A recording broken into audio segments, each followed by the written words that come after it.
Hey everybody, what's going on? And welcome back to another Going Old School Retro Discussions, where we like to talk about the things from the past that we love the most.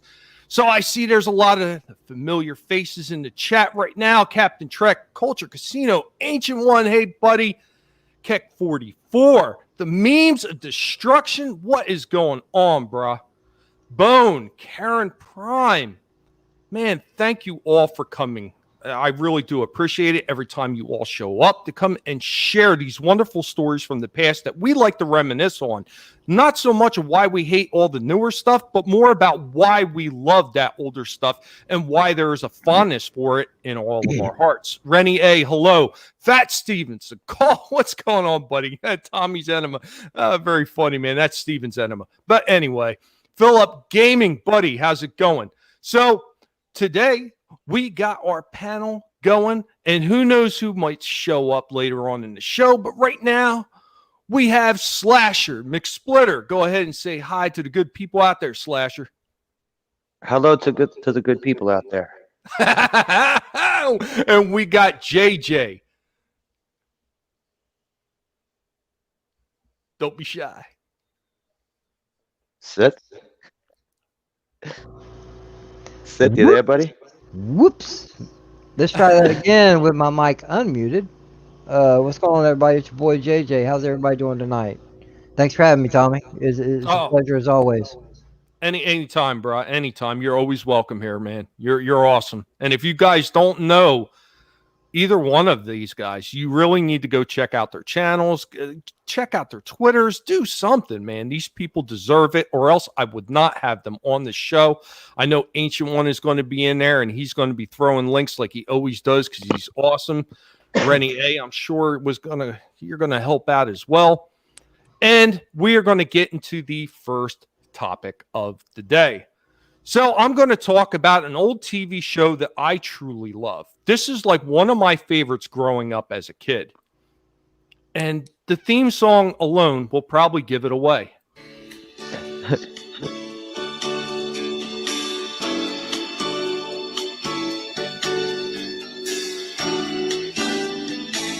Look at what's happened to me. Yeah, I know that song by heart. Yeah. I can't believe it myself. Suddenly I'm up on top of the world. It should have been somebody else. Believe it or not, I'm on it. So, obviously, I'm going with the greatest American hero. Now, when I was growing up, I loved the holy shit out of this show. There was not a show that I enjoyed quite as much as this one, just because it was zany, it was comical, and it had that element of superhero story that I truly did love to watch at the time. Do you guys remember this show? Of course. Dude, I watch it every freaking Saturday. Yeah, same. Whenever it was on. No, I still do to this day. I watch it every Saturday. Yeah, they on HNI, right? Is that the channel? Yes. Yeah. All right, so I mean, this show, believe it or not, for as much of a fan following as it had, it only ran for 3 full seasons from 1981 to 1983. I mean, that's just really crazy to me. That was weird to find out how short it was. That was weird finding that out. Yep. But I mean, the basis of the show, in case anybody doesn't know, the story revolves around Ralph Hinckley. Now, Ralph Hinckley is a school teacher, and he was minding his own business. He was on a field trip with his high school students when the bus he's driving mysteriously drives itself out into the desert. Startled, Ralph is soon visited by aliens who had decided to endow him with superhuman powers to fight the battle against injustice and crime. To this end, they gave him a special suit and an instruction manual. Now, here is where the comical part of the story comes in, because unfortunately, Ralph, he manages to lose the instruction manual in the first episode. And the aliens, well, they take off and they don't bother giving him another instruction manual till I think, what was it, damn near the end of the show? And he lost, and he loses it again.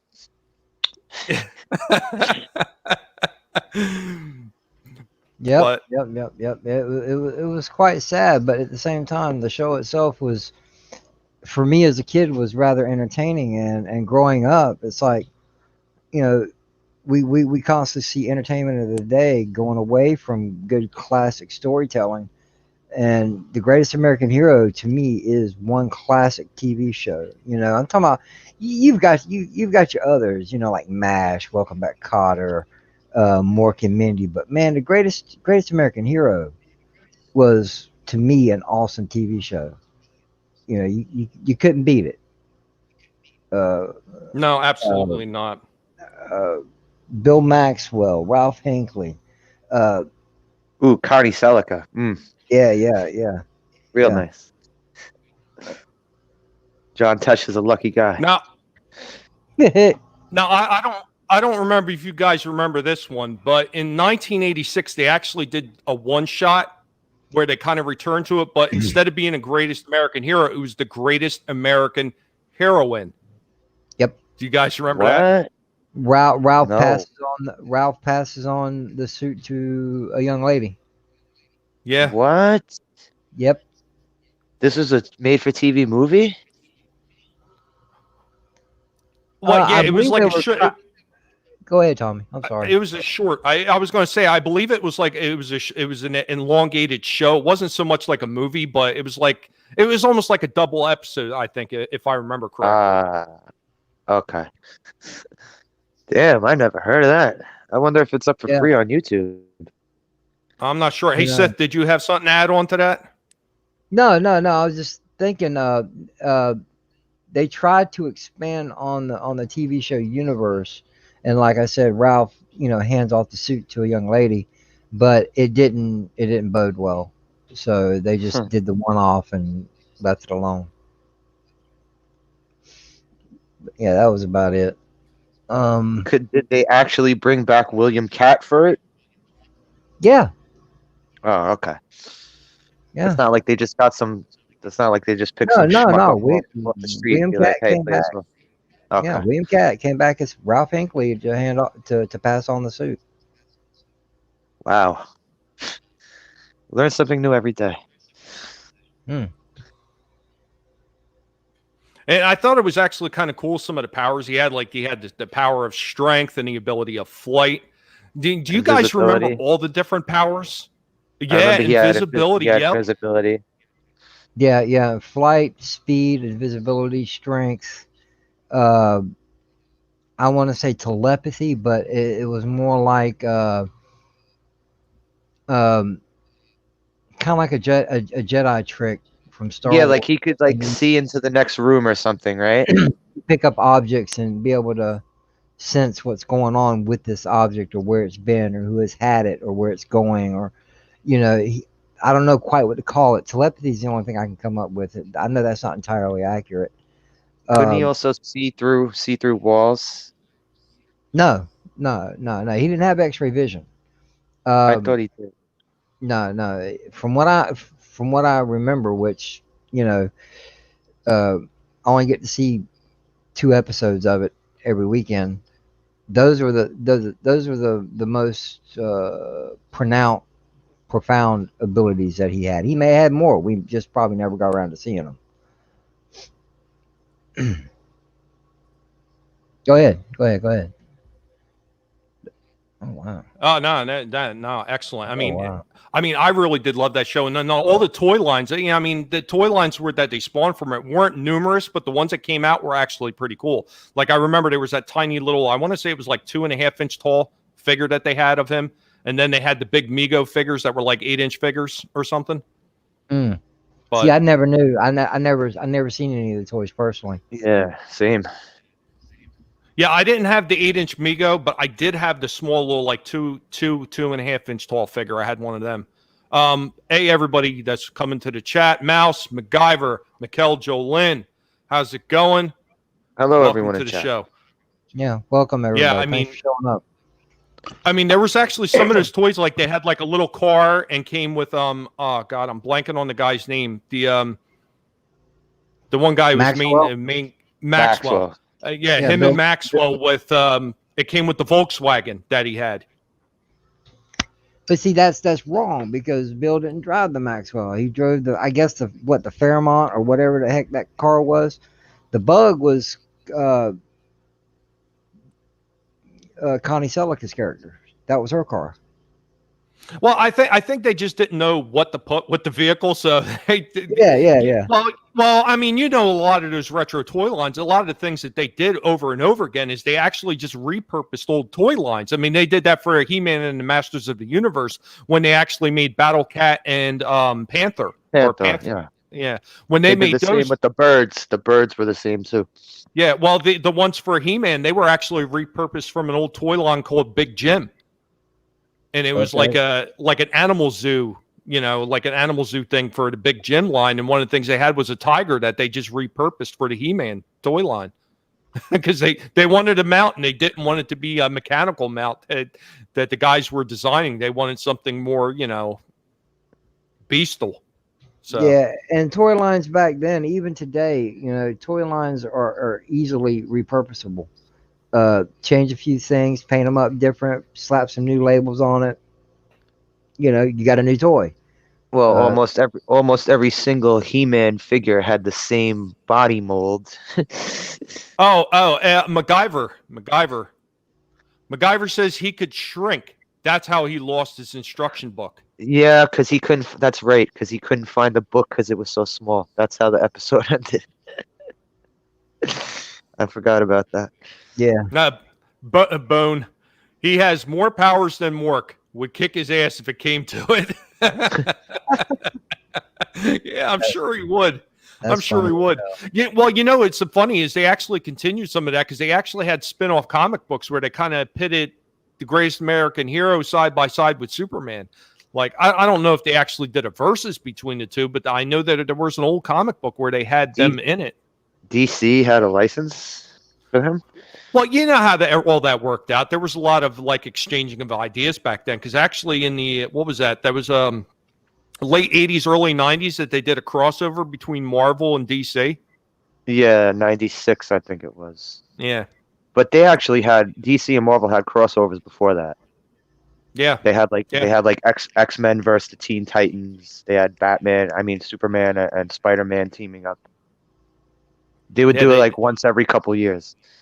Yeah, there was a lot of those different like crossover products like that. I mean, I think some of it may have been, getting name recognition to the opposite side too, which is not really a bad thing when you think about it, because you can open your market up to people who are on the opposite side of the fence and don't necessarily like yourself, but they see characters they like in conjunction with characters they wouldn't normally watch. Maybe it will open up their minds to be able to go into that product as well. And it's actually a very, very smart marketing move. Very true. Yes. Tommy, do you... Mark Lazarth. Welcome, Mark Lazarth. Larseth. Didn't the show end with the female taking over him? Yes. Yeah, we were already talking about that in 1986 when they did that one shot. Go ahead, Slasher. Did you see in the early 90s, remember when Dark Horse was doing Predator comics? Right. Yes. Tommy, did you see when they did Batman vs. Predator? Yes. They had like a 4-issue miniseries of Batman vs. Predator. Yeah. That was actually pretty good. I liked it. I never read it, but I knew it was out there. Well, it was right around the same time that they wound up doing Spawn and Batman. Oh, they did Spawn, although they did Batman and everybody too. I want to say they had Batman and Judge Dredd. Yeah, I was just going to say they had Judge Dredd with Batman. I think at one point they even had Spawn with Judge Dredd, if I'm not mistaken. Yeah, Batman and Scooby-Doo, Batman and Predator, Batman and the Teenage Mutant Ninja Turtles. They tried to cross Batman with everything. Yeah. Well, because he's one of the more recognizable characters besides Superman for DC. So, yeah. Tim and Flip, hey, how's it going? Motor Troller, hey, how's it going, bro? Glad you could show up. Hello, folks. But Yeah, I mean, I love this show. I couldn't get enough of this show as a kid. I mean, it was silly. I mean, it was like everything else that came out at the time in the 80s. They were these silly, quirky little shows with a unique story. And the fact that he lost the manual and couldn't control his powers was absolutely hilarious. And I think it's what made the show so enjoyable, really, because if he had the manual the whole time and he was able to use his powers, I don't think the show would have had. Yeah. It wouldn't have had that certain something that it did wind up having because he couldn't control what he was doing. Right, But also because his it would have facial had, expression. yeah, it would have, yeah, the facial expressions are priceless. But if he could control it, we would have yet another Superman-esque superhero on the TV screen. And the fact that he was basically a bumbling idiot about it Yeah. made it even better. Yeah, he had he goofball, goofball charms. Yeah, he had a great heart, but no actual skill about pulling it off. Random Brad, I actually do have a copy of that book in a trade. Oh, look who's here, Damajanai. What's up, Damajanai? What's going What's on, up? brah? Oh man, thank you so much for stopping by, Hello. bud. Hello. Yeah, Rennie or Ancient One, can you please plug Damajanai's channel in the chat? This man, he still needs more subs. I don't care if he's past 1,000. He should have a lot more than what he has right now. Please put his link in the chat if you would. Thank you so much. Yeah, it's been a while, Damajanai. It's good to see you, man. Sith Lord, what's going on? Evening, folks. Good to see you. And Bone says, Predator versus everybody back in the day. Predator versus Scooby-Doo. Predator versus Casper the Ghost. Well, I mean, it was a hot franchise at the time. Luffy is God. Hail to all. Yeah, it was. Didn't they even do Predator versus Judge Dredd? Wasn't there a time where they were putting Judge Dredd versus everybody? Yes, they were. But that was actually at the point where Judge Dredd was kind of like downturning in its popularity. So they were trying to bring anything and everything they could in to kind of promote. It was like post the Stallone movie, right? They were trying to. Yeah. Like, hey, don't hate Judge Dredd, everybody, please. Yeah. You know what? I mean, I had major issues with that Stallone version of Dredd, but I mean that could wind up being a topic for another time because I could go on for days talking about that. That I was not happy with that because I was a huge fan of the original Judge Dredd series. I mean, I still have, I think, 1 or 2 of my original comics. The rest were stolen like everything else, but I still have 1 or 2 left of those originals. And I did pick up a trade paperback of some of the other older stories. And man, some of those stories are so good, especially the stuff when they had Judge Dredd against the Dark Judges. Oh man, that was such a great storyline. Judge Death and all those other Dark Judges. That was amazing. Amazing. I never got to get into the old Judge Dredd series, and looking for them in my local comic shop, could never find any of the old stuff. Well, I've never read, like I've said this before, I've never been a big comics person. I like more of, I keep saying physical entertainment because I know comics are physical entertainment. So are books. You pick them up, you read them, you get into them. But to me, I got to see it. I got to hear it. I got to experience it.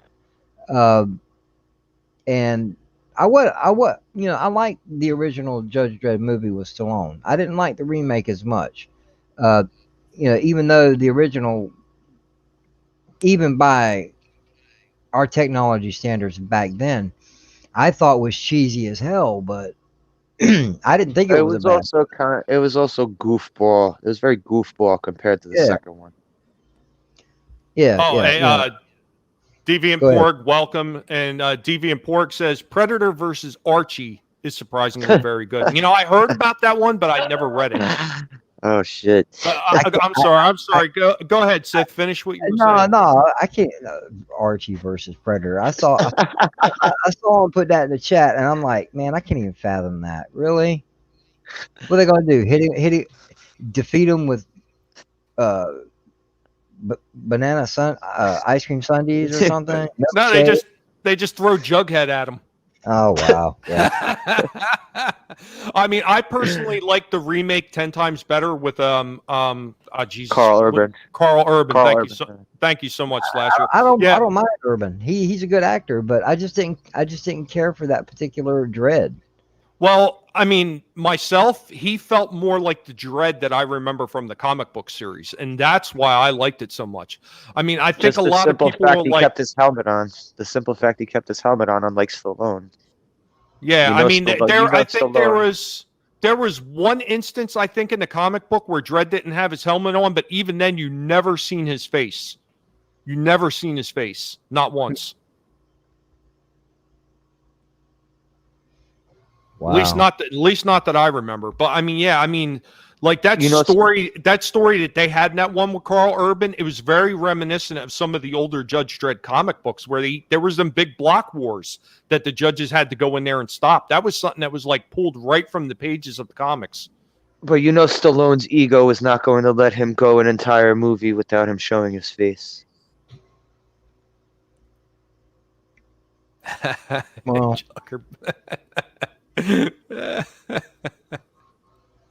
Oh man.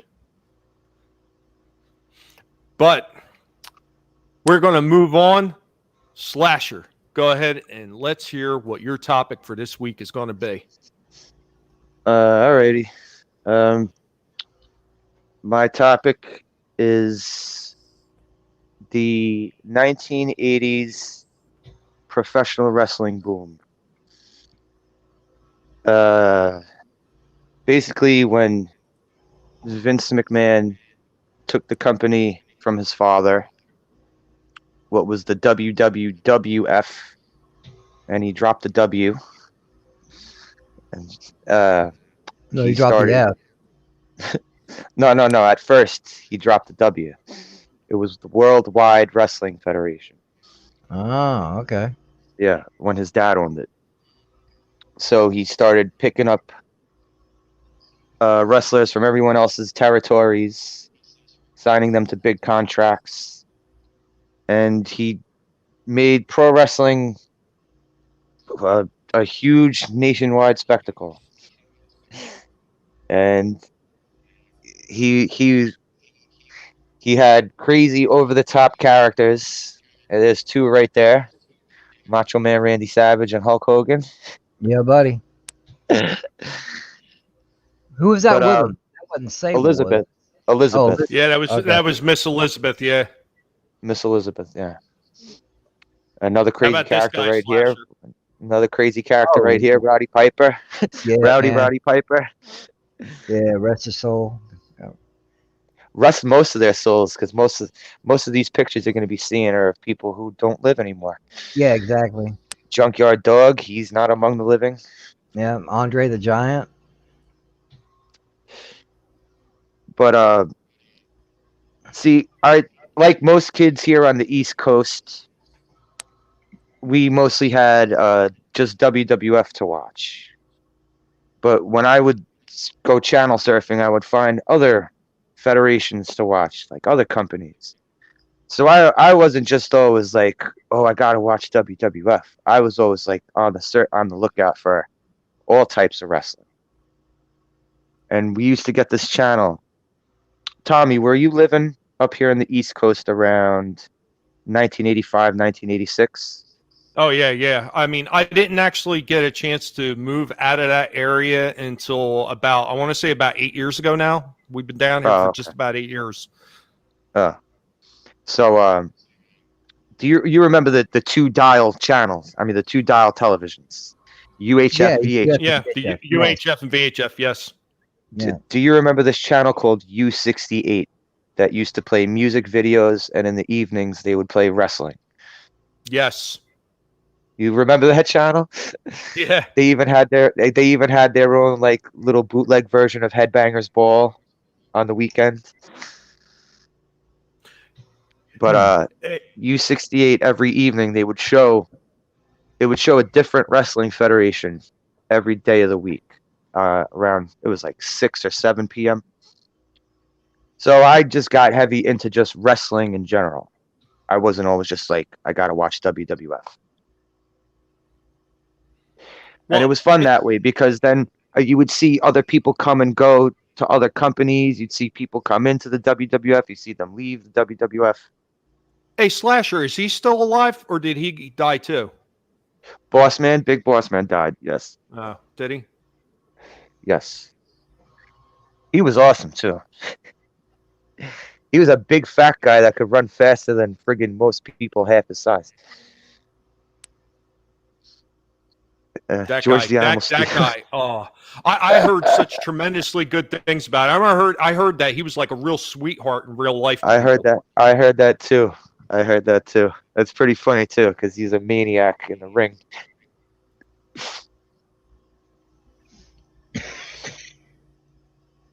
But wrestling in the 80s became a huge friggin' thing. Toys, comic books. I mean, video games, trading cards. Well, later on, they did comic books. Didn't they also have a cartoon series somewhere along the way? Yeah, a really bad one. Yes. Yeah, Hulk Hogan's Rockin' Wrestling. Rockin' Wrestling. Yeah. Yeah. Yeah, that was bad. But it was kind of like a family thing in my house too. Like I wasn't the only one watching it. Friggin' my whole family would gather around the TV and watch it. It was definitely, I think, the uniqueness of some of the characters because they were so zany and over the top. It was almost like I would always equate it to a comic book put on TV. Yes. At the time. Yes. That's basically what it was. Heroes and villains. I mean, 'cause really, how many people did you see like this, like the old Road Warriors from the old, that was was that still WCW or was that before WCW? My favorite tag team. Well, the Road Warriors were all over the place. They were also in AWA. They were in the AWA. They were in the NWA. They were in WCW after WCW changed from NWA. And then when they went to WWF, they stopped saying the Road Warriors and they just called them the Legion of Doom. It was actually kind of cool. I was going to say it's actually kind of cool that they never took. I was going to say it was kind of cool that they never took their original names away from them though, and they were still called Animal and Hawk. Yeah. What about? But then again, they were called the Legion of Doom as like a nickname. What about Hacksaw Jim Duggan? What's that, Seth? And Buzzsaw? Hacksaw Jim Duggan and Buzzsaw. That was a part of that era, wasn't it? Yeah. Hacksaw Jim Duggan with the 2x4. Yeah. Stop 1 second here, and I'm going to say hello to everybody that has just joined us. Another monster, Michael Brent. That guy says, "Hey, buddy, how you doing?" And back on what our discussion. So, hey, this was actually right on the heels. Everyone's dropping these names here. Ricky the Dragon Steamboat, he was awesome. Oh, here you go. Axe and Smash. The Rockers. The Rockers. The Killer Bees. Bone says. I always like the British Bull. Hey, Sith Lord. I always like the British Bulldogs. Do what now? Could you read that one? Glow. It was on the same channel. Glow? Glow's on Netflix. No, Glow, the actual when it was actually a wrestling federation. Yeah. No, he watched. Yeah, like back in the day, they had Glow. Glow was the first like women's wrestling that actually ever came out, and it was super cheesy. It was so ridiculous. It was Sylvester really Stallone's mother. Sylvester Stallone's mother was like the Vince McMahon of that.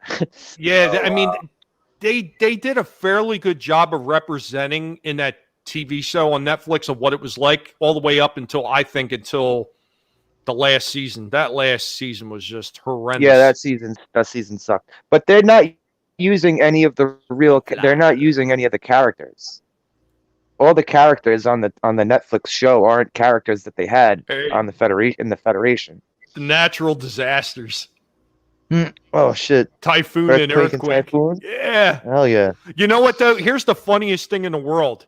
Typhoon, for all that he did with Earthquake when he was in F at the time, he will Are you always gonna be talk about remembered. the shock He will master? always be remembered as the shocker when he fell through The and shock tripped over that master. wall. The shock He master, was yeah. the shock master. Yeah.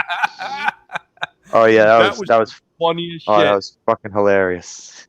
Did you ever see that, JJ? No. I didn't get into wrestling until say Oh God, the late no. '90s. The late '90s. Oh, the Stone Cold and the Rock days. Yeah. Undertaker. All them. Yeah, that was like the second wind of wrestling. Yeah. Slasher. Look at what Parrot Men on a mission. Oh God, no. Tommy, you remember the Brooklyn Brawler? Yes. Steve Lombardo. Steve Lombardi. Lombardo. Yeah. I remember him. Oh God, he got beat up by everybody. Everyone kicked his ass. It was great. He had a dirty shirt with the rips all over it. Yes. Oh God, man, that was good stuff. Almost sounds like Nick Foley. No, Mick Foley was allowed to win matches from time to time. I don't think I ever saw the Brooklyn Brawler win a match. Yeah, I met Foley one day. Oh, you did? Yeah, I did. I didn't meet him, but he walked by me at a wrestling event. He's a lot friggin' taller than you think. Go ahead, Sith. No, they were at he was at a meet and greet at a car lot here in town because that night there was supposed to be a show here. It was Sunday Night Heat. If y'all remember that show. Yep. Yeah. They were here in town, and he was at a car lot. And this guy, I remember distinctly, this guy started walking around, and he had that Steve Austin walk about him. You know how he come walking out on stage? Yeah. This bald guy had a knee brace on, dressed just like Steve Austin, started walking around looking at the biggest Ford pickups that they had on the lot. And everybody started wondering what the hell was going on. Is that Austin? Is that who? Is that an imposter? What? We could not tell the difference at all. Was it him? We never knew. But we waited in line, and we met Mick Foley, and we got his autograph, and we went to the show that night. It was kind of weird. Yeah, exactly. The Brooklyn Brawler. Jobber's got a job. I know that's awesome. Well, there was another guy who used to be a jobber, but he had Barry Horowitz. Do you remember Barry Horowitz? Oh yeah, but you know who I was going to say because he was a bit of a face. So every once in a while he would win some matches. Was SD Jones? SD Jones. Yep. SD Jones was one of the only jobbers. He actually was the only jobber that they made a toy out of. The LJN, the big rubber figures, they actually made a toy out of him. Snap into a Slim Jim. Ooh, yeah. I've lost count how many times I've said that. Macho Man Randy Savage, can you dig it? Oh yeah. I've done it so many times I can't do it no more. Everybody's like, so who was your favorite, Tommy? You said your favorite was Taker, right? Yeah, it's always been The Undertaker, man. And there's something about Mark Calloway, and even in his early days when he was in WCW, when he was Mean Mark Callis, yeah. There was something about him even then that I liked, and I couldn't even really explain what it was. But when he became The Undertaker, yeah, that was it for me. I've got an Undertaker base tattoo sitting on my the inside of my left wrist. I got the old Ministry of Darkness Taker symbol. Mm-hmm. That's just weird. Hey man, Undertaker freaked me out when I first saw him. I can't remember when it was. I know it was before the 90s. But when I first saw him, I saw this big old tall, pale guy, and I'm like, who the hell is this? What the hell? What? I gotta say, when I was a little kid, when I started watching wrestling, who used to scare the shit out of me was Kamala, because this motherfucker actually had a giant fucking spear. And as a little kid, I'm wondering, it's like, why doesn't Kamala ever use the spear on anybody? Well, my biggest fear of all, because I have a deathly fear of him, was Jake the Snake Roberts. Oh, because of snakes. Yes, yes. Yeah, he was originally brought in by the $1 Million Man. It was him and Brother Love that were handling him at the time The before they Survivor brought, Series, yeah. yeah, Survivor Series. before they brought in Paul Bearer. And Paul- for like 2 or 3 weeks, his name was Kane the Undertaker. Yes, Oh, most when people he forget first that. Yep, when he first came in, he was Kane the Undertaker. Huh. Yeah. Oh, absolutely. That guy says big ups to the Undertaker for never breaking kayfabe. Absolutely not, man. He was a consummate professional. Sith Lord, that's my favorite right there. That's my guy right there. Kurt Hennig, Mm. the friggin' man, Mr. Perfect. Yep. Yeah, memes. Yeah, that was a good match, memes. Everybody came out in that match to try to stop the Undertaker too, and he still won. Oh, when half the locker room cleared out, and every bad guy is doing a move left and right to Undertaker. Oh, that was awesome. You know what? I was actually kind of disappointed that Henning's son never did more. Nah, he didn't do shit. Neither did Ted DiBiase's son. He didn't do anything either. both of them had chops too, but they just never went anywhere. Ricky Steamboat's son didn't even make it to the main roster. Big John Studd. You know, his son is actually getting into wrestling. I heard his son's a wrestler. And Vince McMahon is eyeing him up. Yeah, I heard his son's a wrestler. Rennie A. Rules. Yes, she absolutely does. I don't see how McMahon's still around, man. So is this guy right here, Ancient One. Freaking awesome. Oh, he ain't gonna be around much longer, JJ. Yeah. He's gonna hand off the reins to his daughter and Triple H. Yeah. I'm not so sure about that anymore because he started to step away. What about the boy? Maybe I think Stephanie will get it before Shane does. Okay. Because Shane comes and goes. Stephanie's like stayed there. Yeah, yeah, she ain't a woman to be messed with either. Luffy, Mr. Perfect had the best intro by far. Smacking the gum? Hell yes. Mr. Perfect would spit the gum in the air and then smack it. Wow.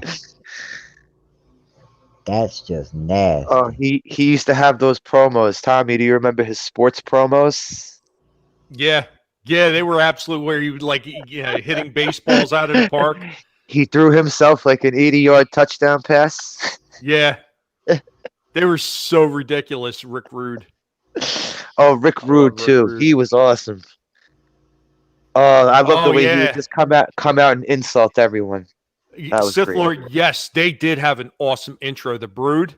That's where Edge and Christian got their start. If it wasn't for Gangrel and everything he did to help those guys come up, because when Edge first came out, nobody cared about him. He would come running in from the crowd. Nobody gave a shit.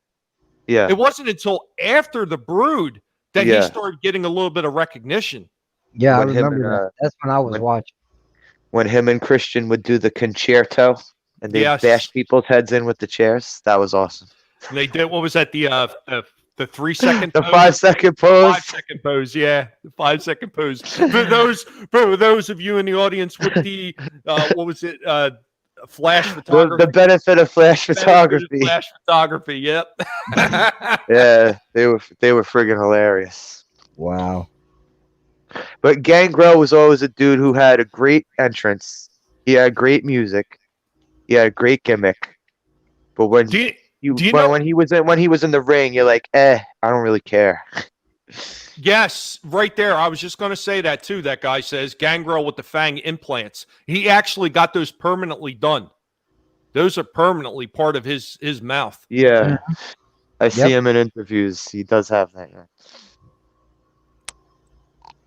That's crazy that you take your gimmick that far that it actually becomes reality for you at that point. That's nuts. That's absolute nuts. Yes, they did.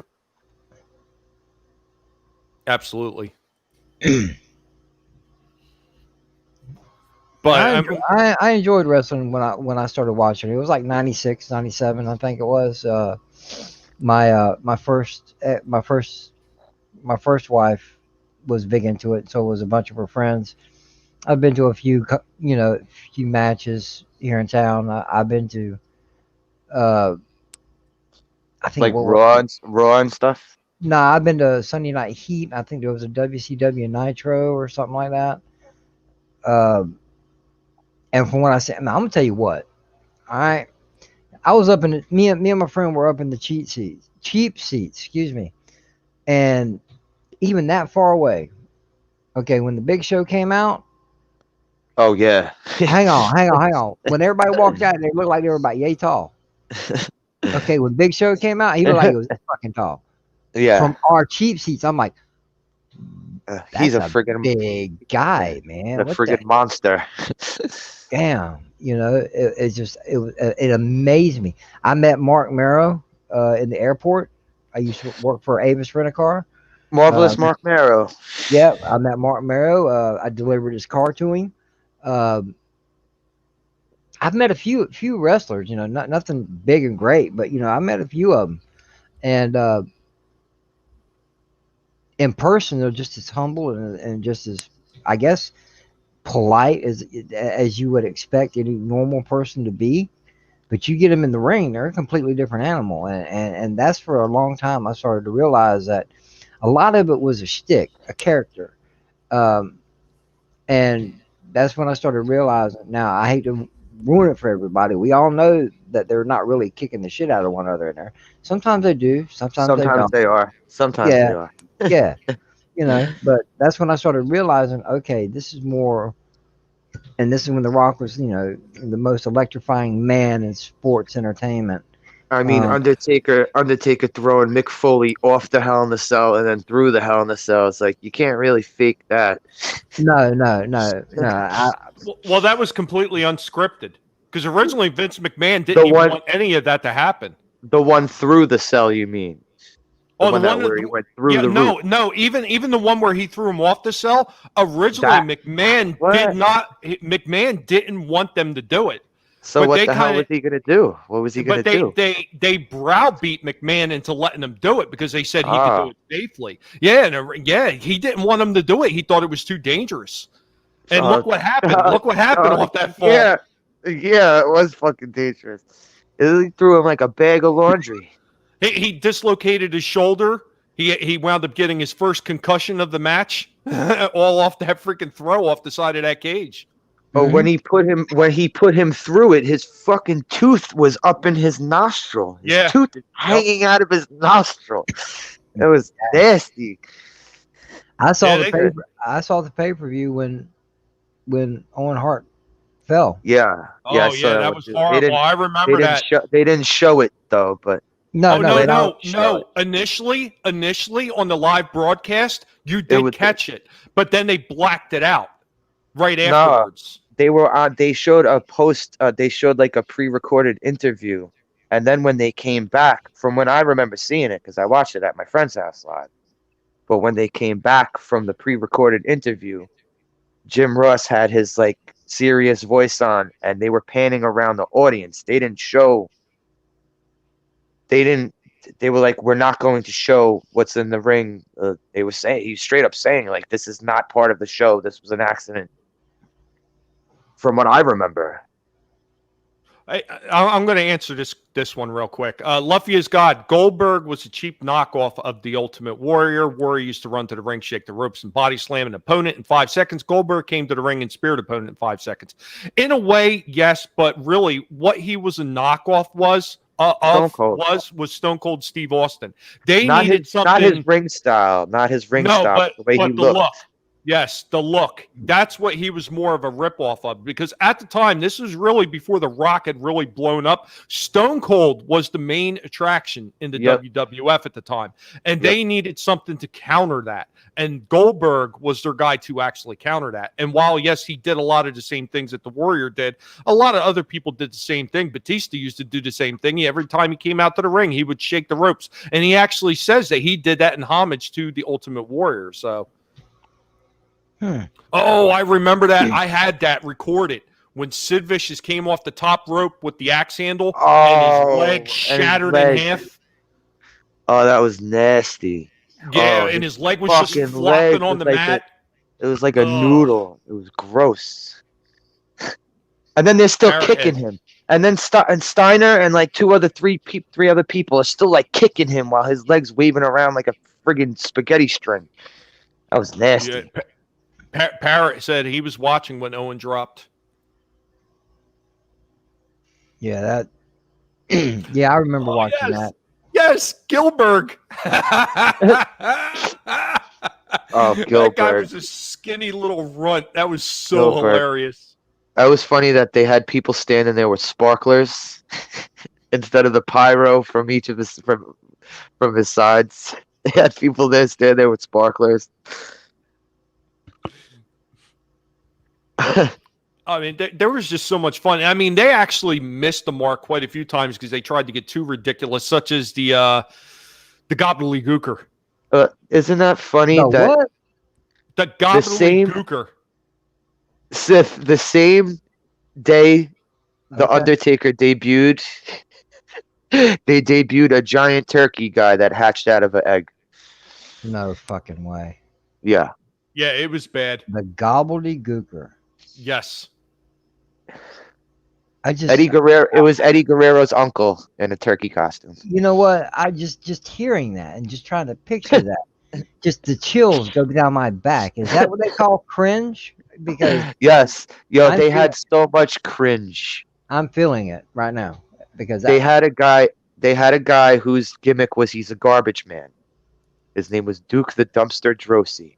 oh wow. They had a guy whose gimmick was that he's a hockey player. He was called the Goon.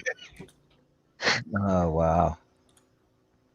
They had a That's- guy named Mantor who was in like a friggin' buffalo costume. He had some stupid ass gimmicks. Vince McMahon had ideas for really, really bad gimmicks.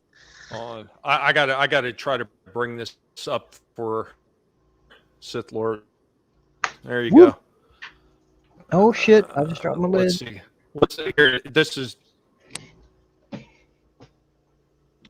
God, it's a horrible. The gobbledygook. Edition of a picture there.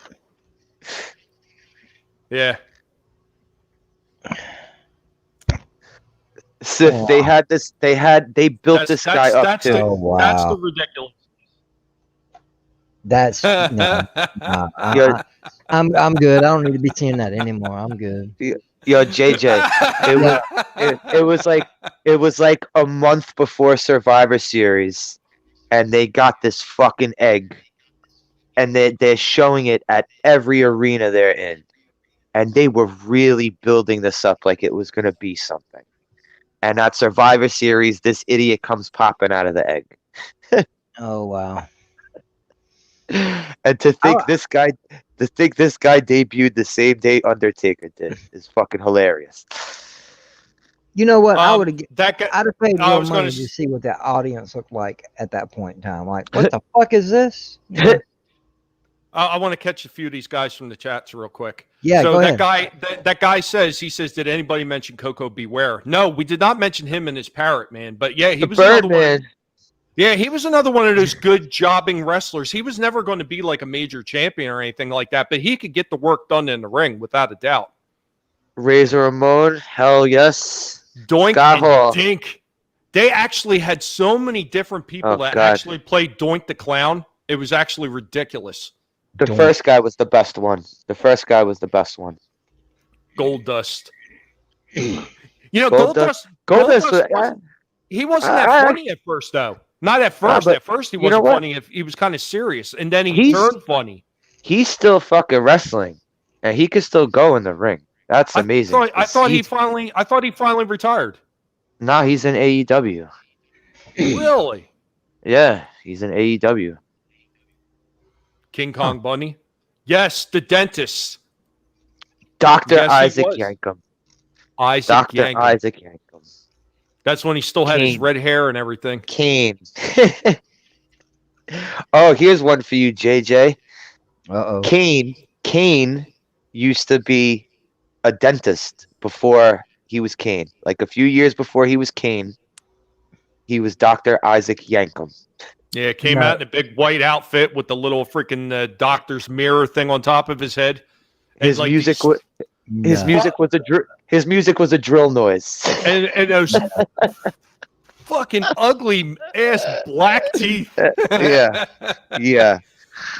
Yeah, I remember that too, memes. When Kevin Nash was the Green Wizard, he was called Oz. Yeah.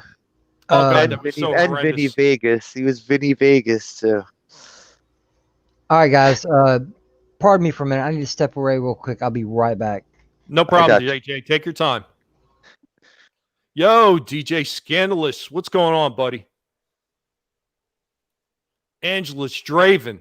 Thanks for stopping by, pal. But the Hey. Shockmaster thing was one of the. I missed that live, and I didn't see it till years later. Hey, yo.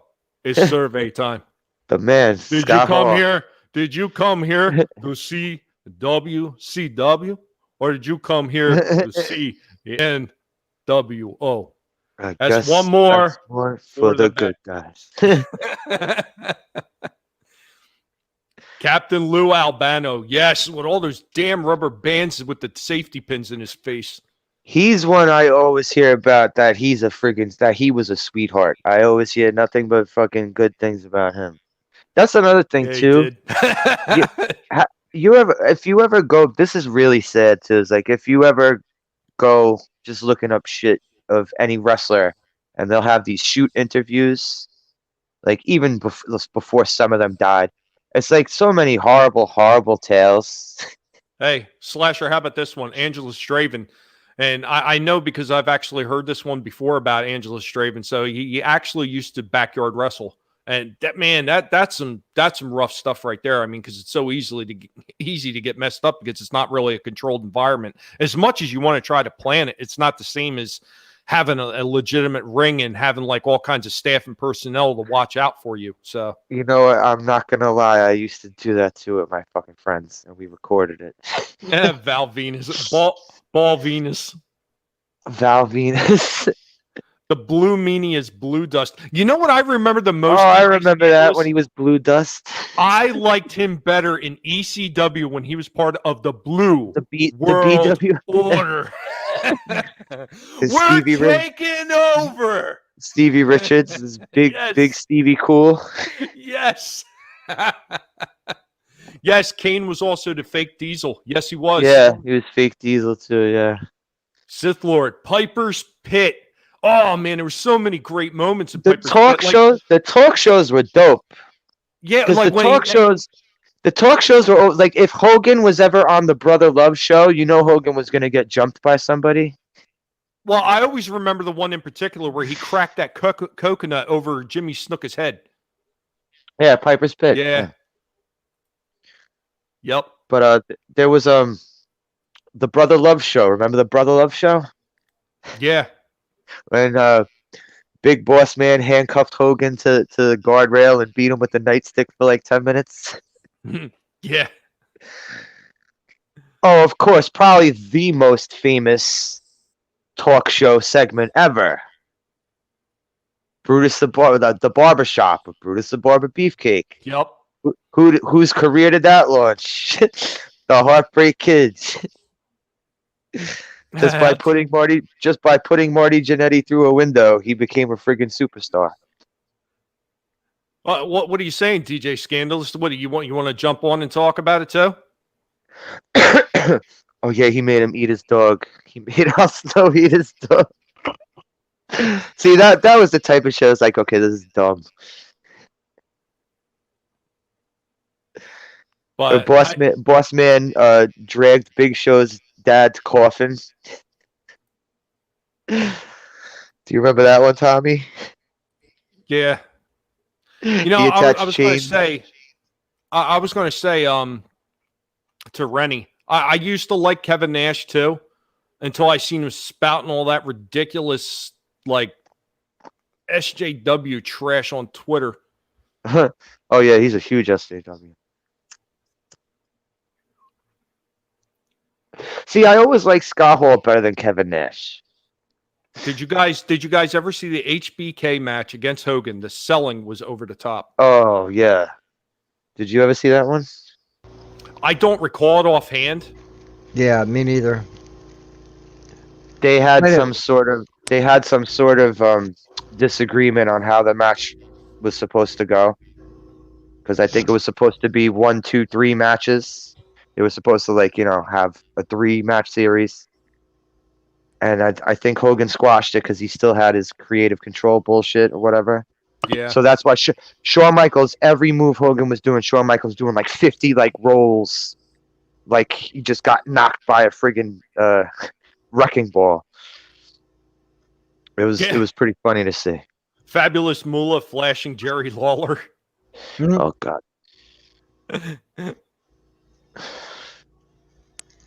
See, Yeah, he made when his they eat his started dog. doing that, when they started doing the sexual shit, is when it got dumb because they would do it like a 12-year-old was writing it. Are you kidding me? I love the good flashing. Come on, who didn't? No, I'm sorry, but when Mark Henry is fucking Well, an yeah, 80-year-old woman, Mark yeah. Henry and Mae Young, yeah, that was horrible. Oh yes, they call me in the street. God, man, there were so many great moments from them old wrestling shows. Now, what my parents actually wound up doing, because my mother was actually a huge, huge wrestling fan, is the minute that they started coming out with the pay-per-views, she would actually order almost every single pay-per-view, almost every single one. So we always had that ability to watch all those live pay-per-views, man. And that was amazing because before that, if you weren't at the arena, you were not seeing those shows. Yeah, They yeah. used to have the thing where you would go to you would be able to go to, you would have to pay for a ticket and go to high school auditoriums around here, and that's how you'd be able to see WrestleMania and Survivor Series shit like that. It was like that around here with sports bars and stuff. But back then, basically at the dawn of pay-per-views, with me and my first wife, we were like one of the only ones. All our friends had cable. It's like, okay, let's go to here. Hey, if we give you the money, you wanna do the pay-per-view? Sure, why not? We turned it into a party. Why not? I had a blast. And you didn't really have to watch the entire pay-per-view, man. You had your friends around, you had some beers, you had some wings and whatnot. We just chilled out and had a great time, man. It was like some of the best times of my youth, so to speak. I enjoyed the hell out of it. See, my friend had illegal cable, so we watched a lot of pay-per-views stolen. Ooh, I'm telling. Hey, you know what? I actually got a couple pretty cool stories from back in the day. One of them is my parents. What they used to have, we used to have this dog. It was actually supposed to be my dog, but my parents kind of take the dog for themselves kind of thing, like most parents wind up doing from their kids. Mm-hmm. But the dog was a half German Shepherd and half Chamois, which is from the Isle of Samoa. So we were outside of a local CYO, and sometimes the WWF would come to town. And who were there but the Wild Samoans, Afa and Sika? Two of the nicest guys, apparently, you would ever want to meet in real life. They sat out there and oh, is that dog Samoyed? Is that, and they were like, it's half Samoyed. Oh, it's such a beautiful dog. And they sat there talking with my parents for a good half hour. Now, flip that script. I wound up going to a WWF event. And my mom took me in there to see all these people. And at the time, it was the New Zealanders, Tony Garea, and I always forget the other guy's name. I always forget the other guy's name, and it's probably because he wasn't the one being nasty. But Tony Garea asked him if we could get his autograph, and he says, "I ain't got time for you, kid. Get out of here." Really, you douchebag. So. The last story I want to tell is I was going to an ECW event, and me and my mother. ECW. Oh, I could go on about ECW, man. And it was the early days for ECW, so I was still like a little bit younger. So, I mean, actually, no, wait a minute. I'm sorry, no, it wasn't ECW. It was before ECW. The ECW days is when I seen the Sandman sitting up in the he was sitting up in the scaffolding for the fire escape ladders, drinking beer outside on the street. But no, the one I'm thinking of with my mother Sounds like the Sandman. the one was like one of the last WWF shows that they were having, and my mother was walking across the street me, and at the time I was still a little kid, and the Red Rooster, Oh shit. Terry Taylor. Terry Taylor, wound up coming back. He had already crossed the street. He came back across the street and said, "I'll make sure you get across the street safely." And he walked me and my mother across the street. He didn't need to do that, but he did it anyway because, some of those wrestlers are actually really incredible people if you get to meet them. And some of the other ones, they're complete douchebags. I mean, some of them really are. It's just a shame. Odega Outlaw, what's going on, buddy? Dreamer, bro. Tommy Dreamer is the man. Tommy Dreamer got me and my friends into a event for free because they were sold out at like, my friend he was swearing up and down. It's like, oh no, they're not going to be sold out when we get there, because we always used to get the tickets beforehand.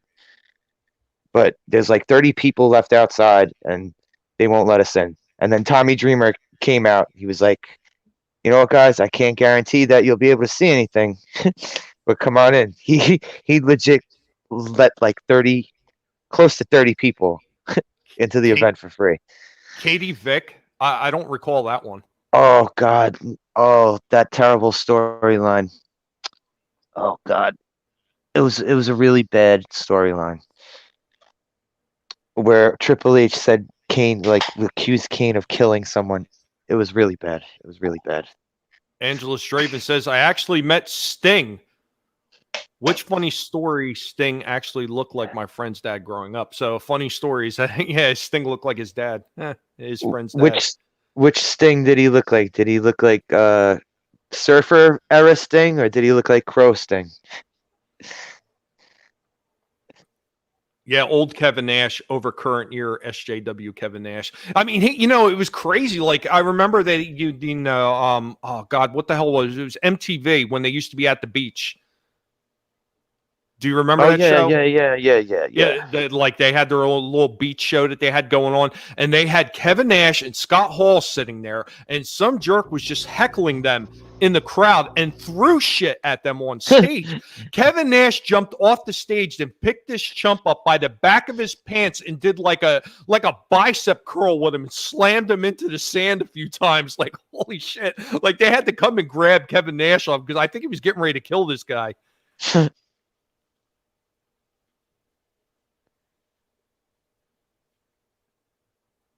Crow Sting was the best. I liked Surfer Sting. I like Guido Sting better. I really did like the whole Crow Sting. I thought it was dark, and I thought it was like a new departure from his character, and I thought that's what made it so good. Because it was such a huge departure of who exactly he was for all those years. Yeah, it was. I will say that. But I don't know. I guess I was always used to him with the flat top and the rat tail in the back.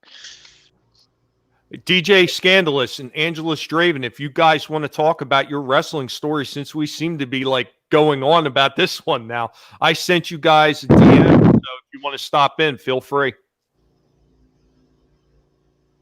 Yep, DDP, Diamond Dallas Page. Yeah. Back when I was watching, there's I've seen on TV, of course, so many wrestlers. I can't remember them all, but back then, to me, it was great entertainment. I enjoyed the hell out of it, even though I'm not a big sports fan of any sort. It kind of shocked me that I sat and watched wrestling as much as I did, but through the years, I just grew away from it again. I tried picking it up one day, and I was like, "What the hell is this shit that I'm watching now?" Yeah, it's night and day. It's night and day compared to what it used to be. A DDP, he's like a freaking saint. If you got problems, he'll take you in his mansion and clean you up. He helped out not only Scott Hall, but he helped out Jake the Snake. Jake Snake, yeah. He had both of them there. He had both of them there at the same time. Yeah, both of them were like almost on death's door. They were so bad with the alcohol and drugs. And he got him straight. You see Jake the Snake now. He looks ragged. Although Scott Hall looks pretty ragged too. Oh, you didn't know? Your ass better call somebody. Damn. I liked him too. I liked Road Dogg. You know, this is funny. When they talk about the diamond cutter, I always called it the Hershey Kiss cutter. Because that's what it looked like. More he was making a symbol for a Hershey Kiss than a diamond. Wow. Did you hear? I remember hearing something that he tried to sue Jay-Z because Jay-Z was using that symbol for Rockefeller, his fucking label. I heard that DDP tried to take him to court over that. Well, you should have trademarked that shit first, because like Michael Buffer did with, let's Get it wrong. Yeah, was it $1 million for him to come out and say that? Yeah, you use that shit without his permission, boy. Your ass is going to court. Angela Straven, welcome. Yo, what's up? What's going on, buddy? Hello. So go ahead, tell us some of your stories, bro. I used to backyard wrestle back in the day. And like we had a box and everything, like an entrance and all that stuff that we came down in and did all the intro music, and we made a ring out of like PVC piping and like bungee cord.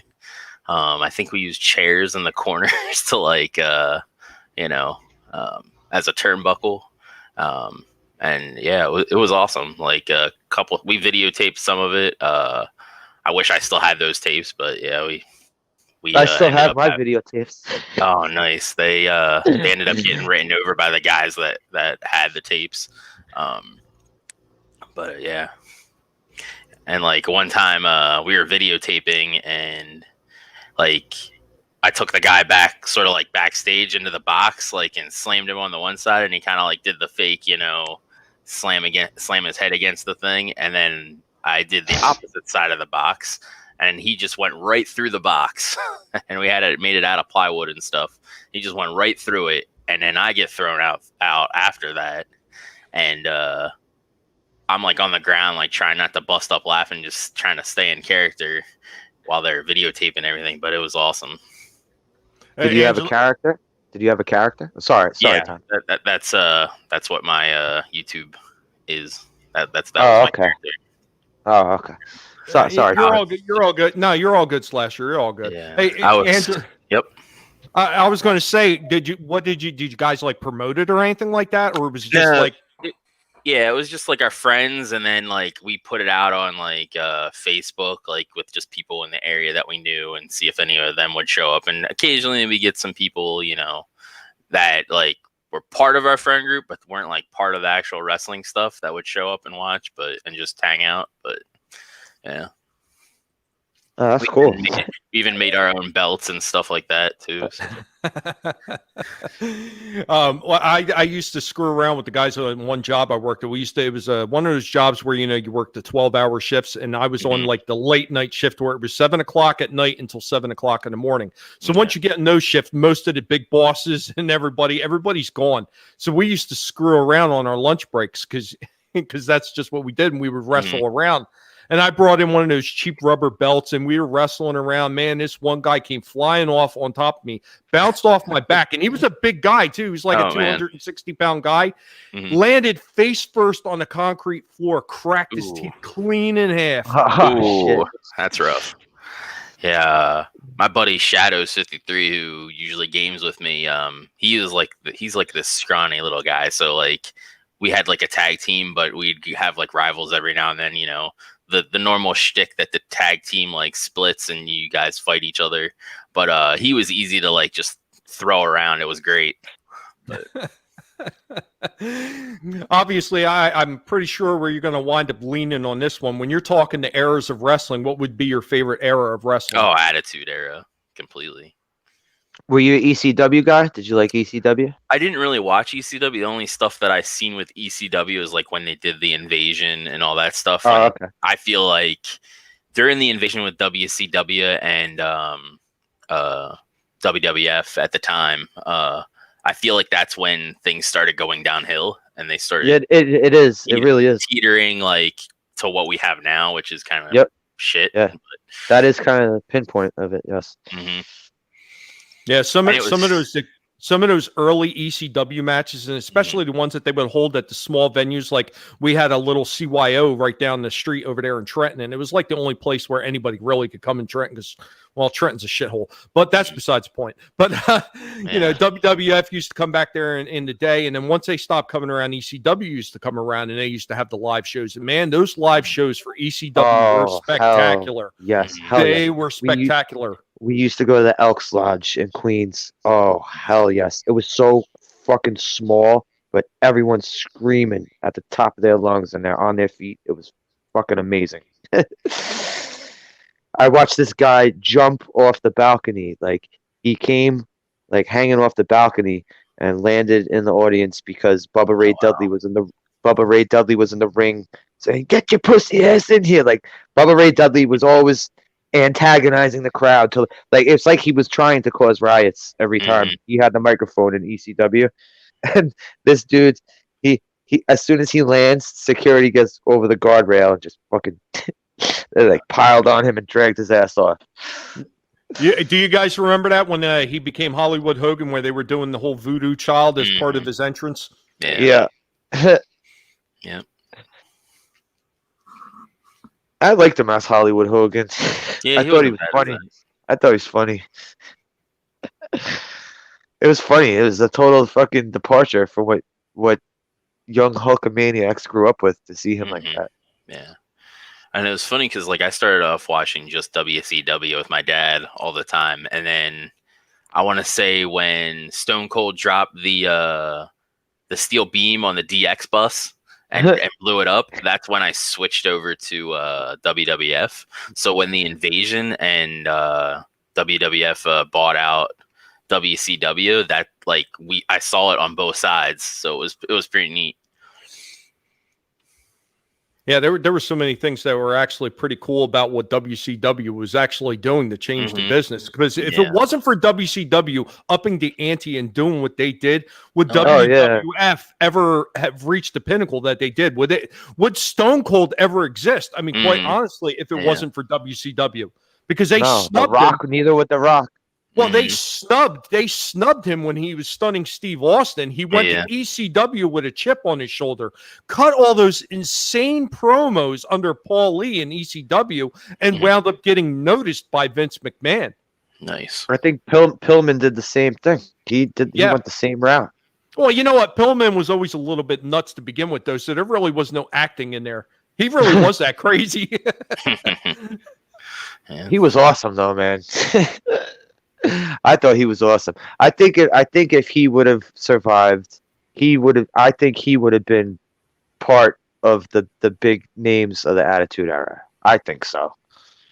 You know, hey, that guy says, crazy to know WWE is making more money post Wu Flu, but it makes sense because they're saving money by not traveling and such. Now, I'm going to ask everybody this, and I'm going to ask everybody, one at a time so everybody can get their thoughts on this. Do you think this is something that may continue even after all these bans are lifted? Slasher, what do you think? Well, I see.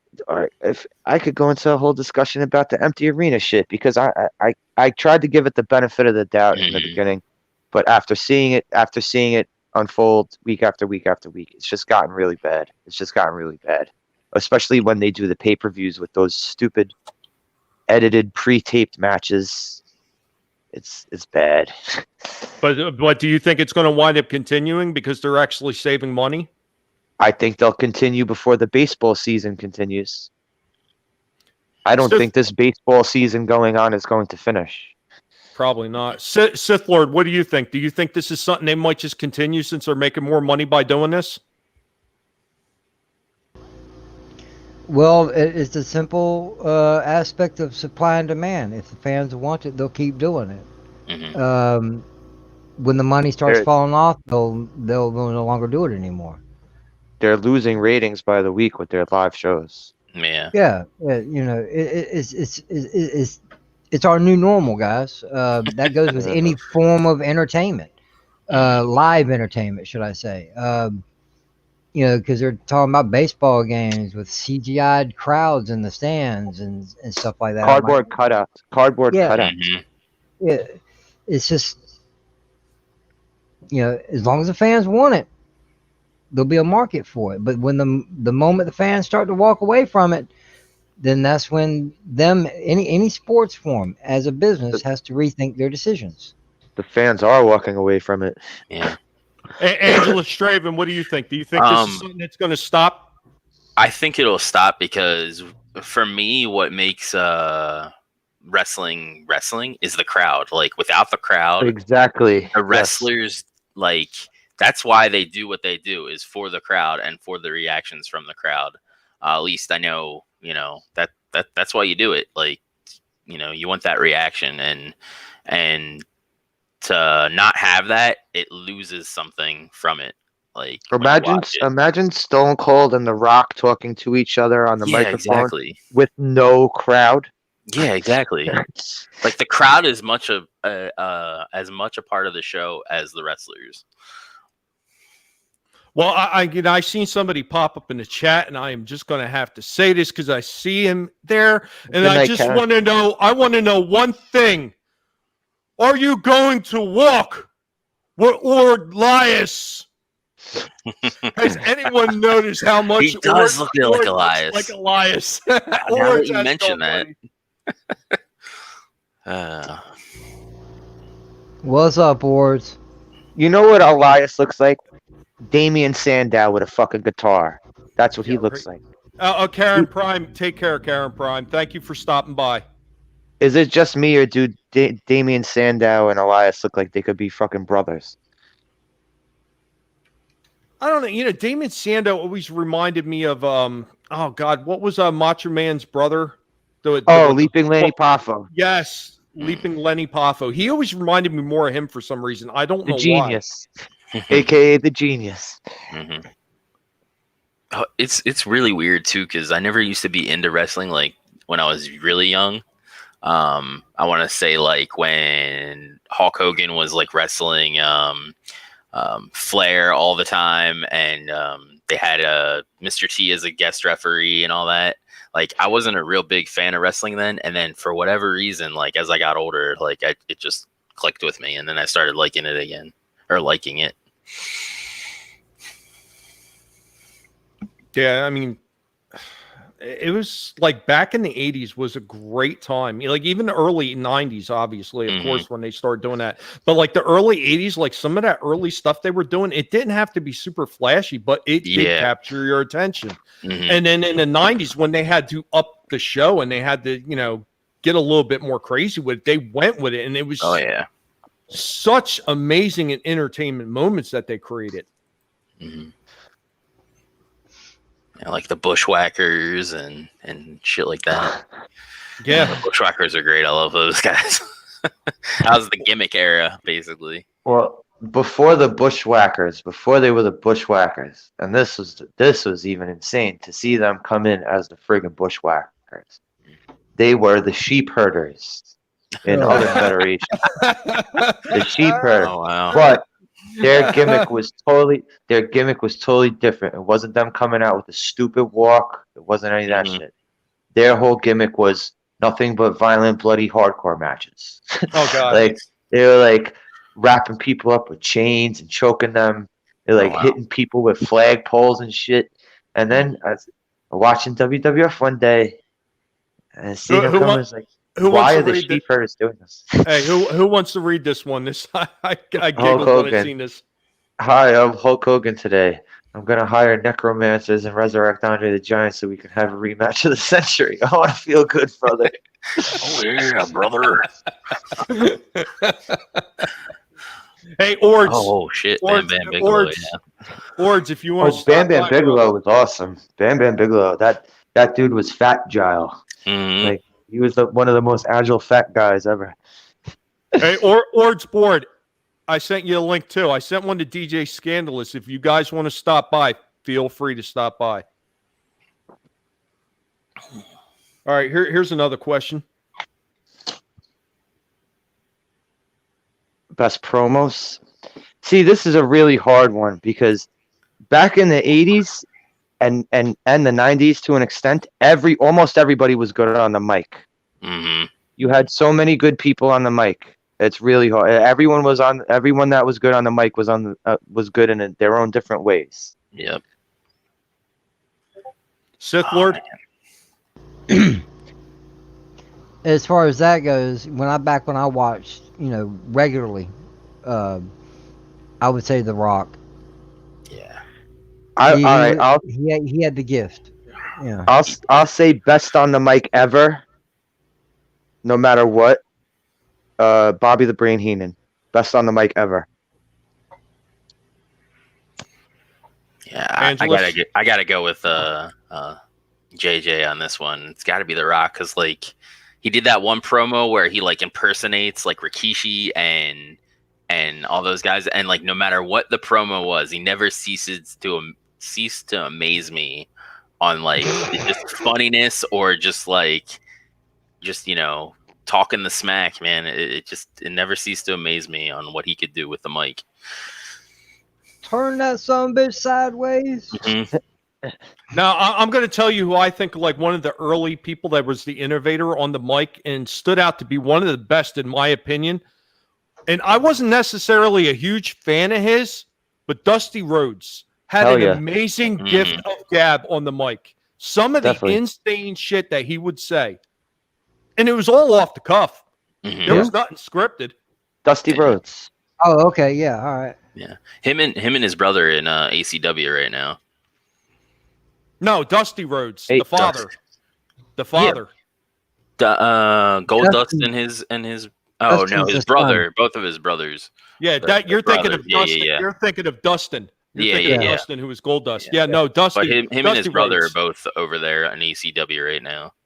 Yeah, I mean they're not bad. They're not, but they're not like their father was. Their father was amazing on the mic. Some of the things that he could just rattle off. Cody.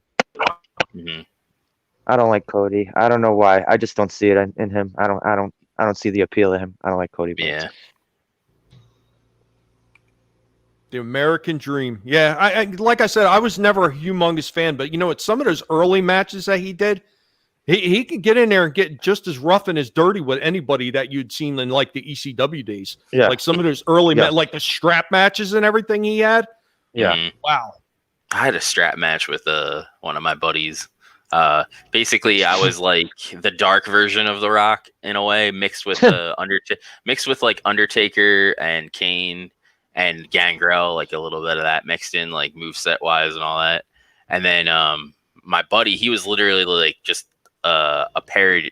I want to say a parody or like just a carbon cutout of The Rock, but his name was Stealth, and his rock bottom was called the Stealth Bomber, and mine was called the Fallen Angel.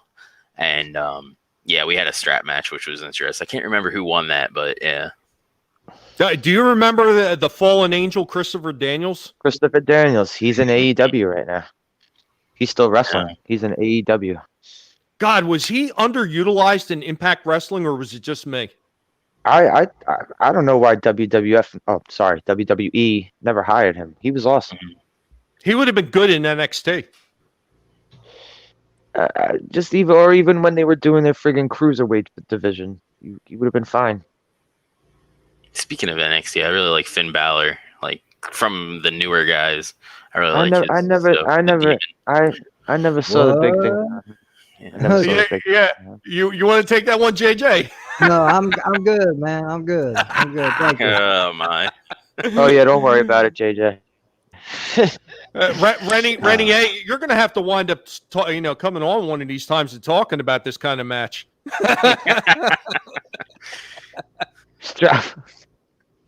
I will not be on the panel for that one. You're going to retire again, right? Yeah, for that stream, yes, I am. Yeah, there's just some things we don't need to know, and strap-on matches are just not one of them. Mm-mm. Yeah, Cody can wrestle. I don't think nobody can say that he can't wrestle, but sometimes I think sometimes his personality kind of like kills what he can do. What personality? Exactly. That's what I'm pointing at. Yeah. I get to see the Shield come back at that Raw in Philly Like I want to say that was like sometime last year, and then like right after that they break up. It was like the hell, because was it Bobby Lashley or is it Bobby Lashley? Ended up Sith going Lord, to not AEW, I think. is Sith Lord not even the one Talk between about Christian Sable? underutilized. They don't do shit with that.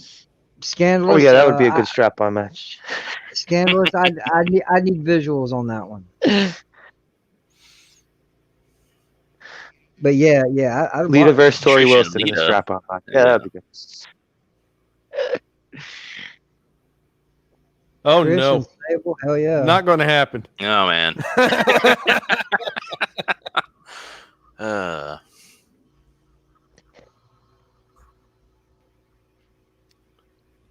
Oh God, man! Like so many good memories from all those early matches. Though I remember when Bob Backlund used to wrestle, and Bob Backlund was not like the most like physically gifted guy in the world, but he could He sit was there good in the and ring. go. He could go. He could go in the ring, man. He could go in the ring. He was a machine. He was. Hey, Tommy, real quick. Soul Assassin, me and Shellback are not related. Tommy, you remember? Tommy, do you remember when he came back in the '90s and they gave him the crazy old man gimmick? Yes, I do recall that. You know what? That actually did revitalize his career for a little while. Did. So I mean, it Yeah, really wasn't it that did. bad of an idea. Nah, They it even did. gave him the belt. For He like even had 5 days. Yeah, They but it gave him the doesn't belt for matter. like 5 days. Yeah, but he had the belt again. That was actually kind of cool, I thought, for him. Yeah, For all I the thought it work was that lame. he put in. I thought it was lame that they gave it to him for 5 fucking days, just so he could lose it at a house show, an untelevised fucking show. ugh. That was lame. I think he deserved a little bit more respect than that. Mhm. Yes, the cross-faced chicken wing. Yes, that move does hurt when you put it on people. Memes of Damn. destruction. Rennie I mean, A, that guy take care. Hold on, Slasher. Rennie A, take care. I know you're going to go over and you're going to take care of John Talks. Send them all my best. And if I get a chance after I'm done here, I may stop by. All right. Take care. Thank you for coming through. Have a good Have night. a good night. Take care. Good night, Renia. Bob Backlund lost the strap to Diesel in 10 seconds. Yeah. Yeah, on an untelevised event. Wow. He kicked him in the stomach, powerbombed him, and that was it. Another good thing about seeing him live was you got to see stuff that wasn't televised. Like I forget which one it was, but it was Benoit, Stone Cold, and somebody else. And it was when what was the female announcer WWE? Forget her name. Lilith or Lillian Garcia. Lillian, yeah. It was Lillian, and he Garcia. was like asking for beers, and they literally just sat in the ring and shot the shit and drank beer like the last little bit of the show.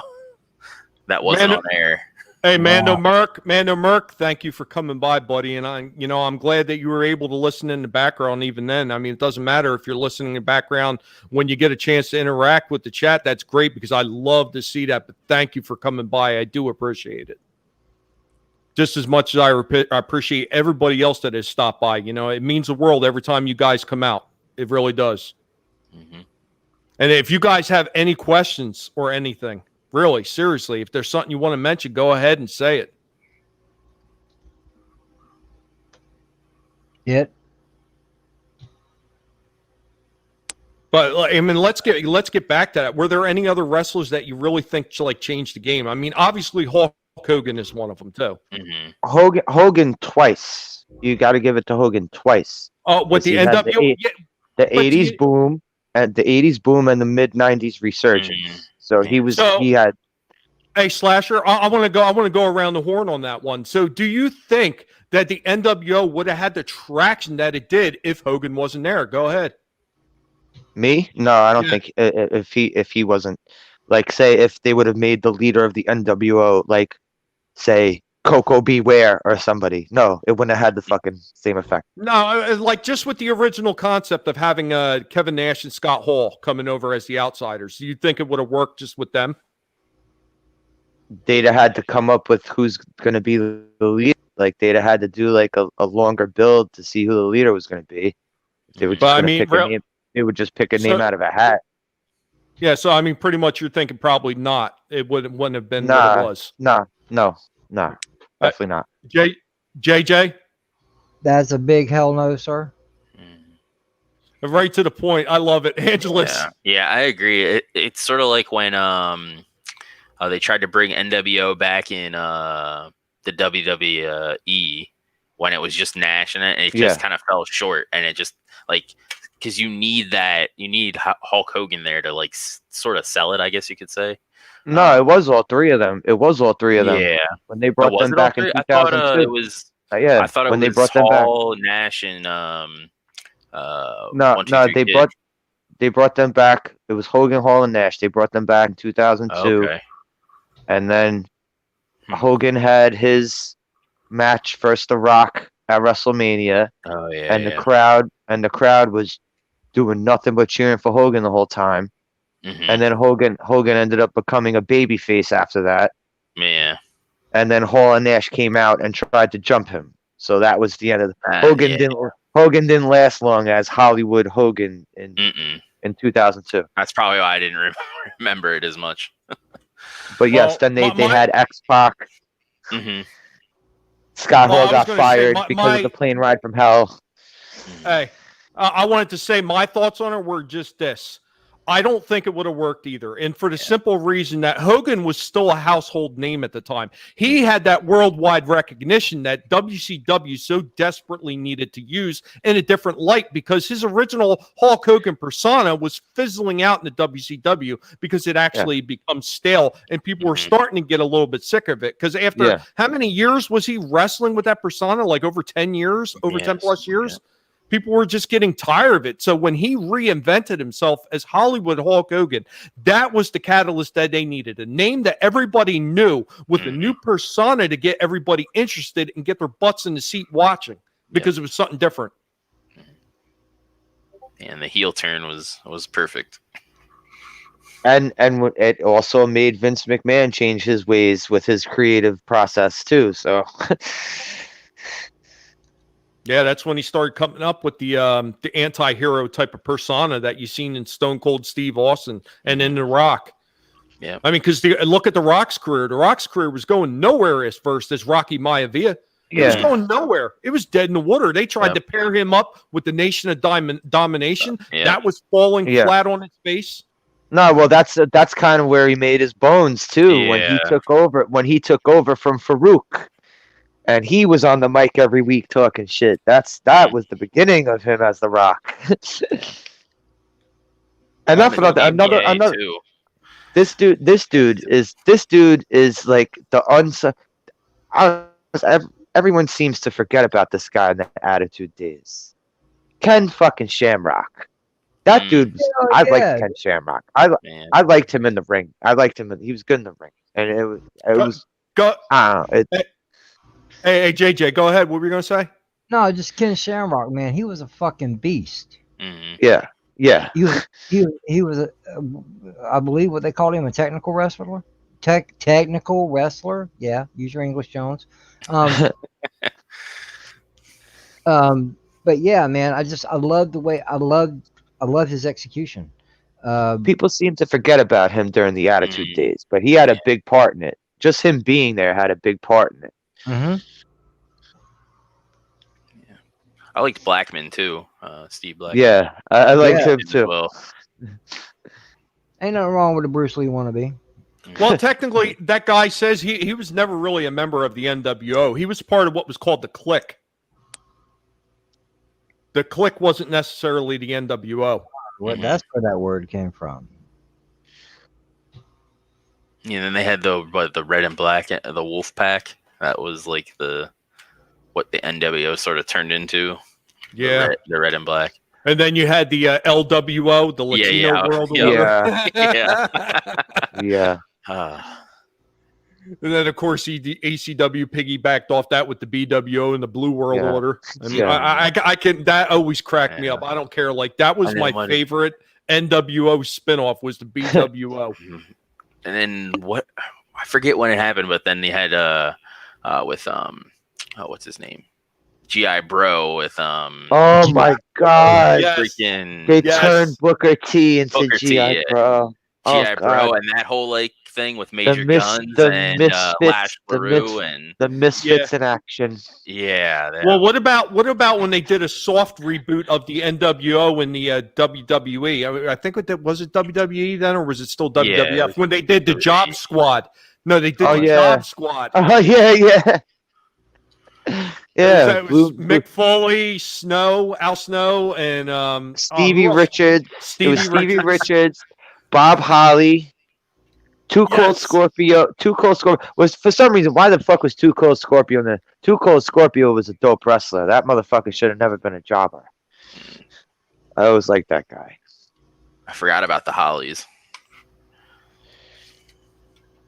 Oh, Crash. Yeah, Crash and I forget his brothers, and then he had Molly And as then well. Molly Molly yeah. Holly. Because I was all about the hardcore championship, and I'm pissed that they got rid of it. And then they reintroduced that 24/7 Oh, belt yeah. when everybody Yeah. thought it was going to be the hardcore belt, and it's like, really, you had Yeah. a perfect opportunity. You had Mick Foley presenting it, and And it just turns into chase Yeah. scenes. It's like nothing the but hell. it's nothing but the comedy belt really now. yeah, it's ridiculous. Basically. Yeah. Aren't people like winning it on talk shows? Are they really? Like in talk show segments? Oh wow. I got a super chat here. So, a shipment of full plate armor specifically designed for cute, fuzzy guinea pigs for Tommy the guinea pig, so he can prepare them for warfare. God bless you, Ancient One. God bless you. Awesome. And yeah, that's right. Gilberg. Before he was Gilberg, when he was just Dwayne Gill, right? Yeah, He yeah. was part of the job squad. Ords, take care, brah. Thank you Yeah, for take stopping care. by. Good I night. appreciate it. Yeah, man. night, Have a Ord. good night, man. Yeah. Great to see you again.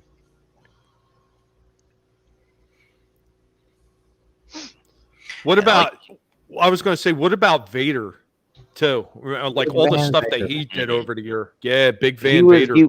he was another big dude that was awesome in the ring, Yeah. and WWF ruined him. Yep. That freaking he somersault was in that he Boy used Meets to do World, off the wasn't he? top rope. What was that, Angelus? He was in Boy Meets World at one point, wasn't he? Vader. What? I think Or was he that- was. Yes, I think he was. Yeah.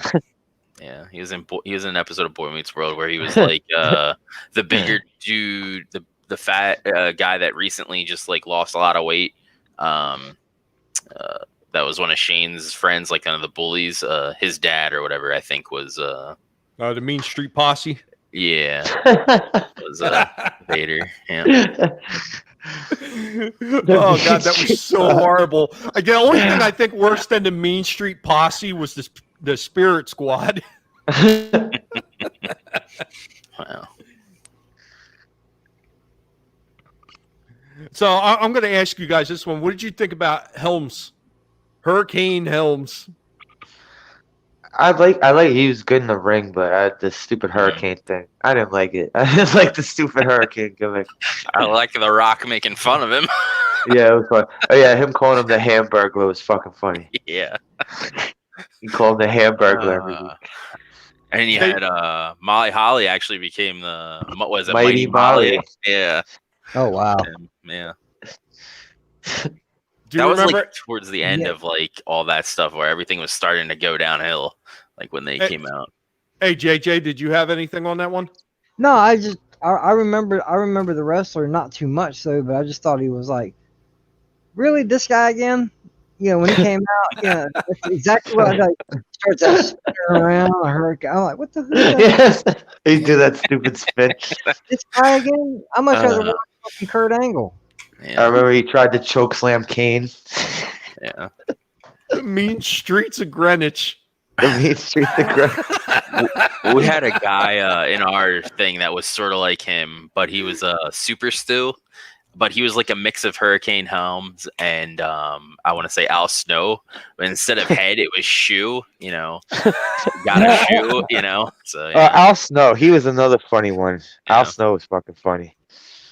But he I'll was tell one you of the dudes that we had that would literally you could hit him with anything and he was all right with it. He didn't give a shit. So So did any of you guys watch some of the Ring of Honor stuff that they used to have? Yeah, actually went to a couple of Ring of Honor shows. Do you guys remember Cheeseburger? Yep. mm-mm. Yeah, I remember him. Yep. He makes me look like a bodybuilder. Yeah, this guy was tiny. He made Spike Dudley look like a bodybuilder. Oh wow. Spike Dudley, I man. forgot about him too. Spike Dudley. Dude, I'm always amazed at the ass beatings that dude took. Spike Dudley would get the shit kicked out of Yep. him by people 3 times his size. Yeah. It was awesome. And he'd do this every week. Now, I remember the Dudley boys. Them guys were stupid. All right, but JJ, do you remember their little brother that they always used to fight? This dude was like half their size. His name was Nah. Spike. Nah, I never saw They'd put him through a table every single week. Yep. He get his ass beat every week. I may have seen it, but right now it ain't kicking off any memories. Oh, JJ, if you ever have a chance, there's I don't know if you have anything where you could watch it, but there was a show. It was called The Rise and Fall of ECW, and they talk about all the original, like the Dudley Boys and everything, and all those people that got started with that organization. Because when the Dudley Boys were originally out, it wasn't just Bubba and Devon. There was Big Dick Dudley. There was Spike Dudley. There was Sign Guy Dudley.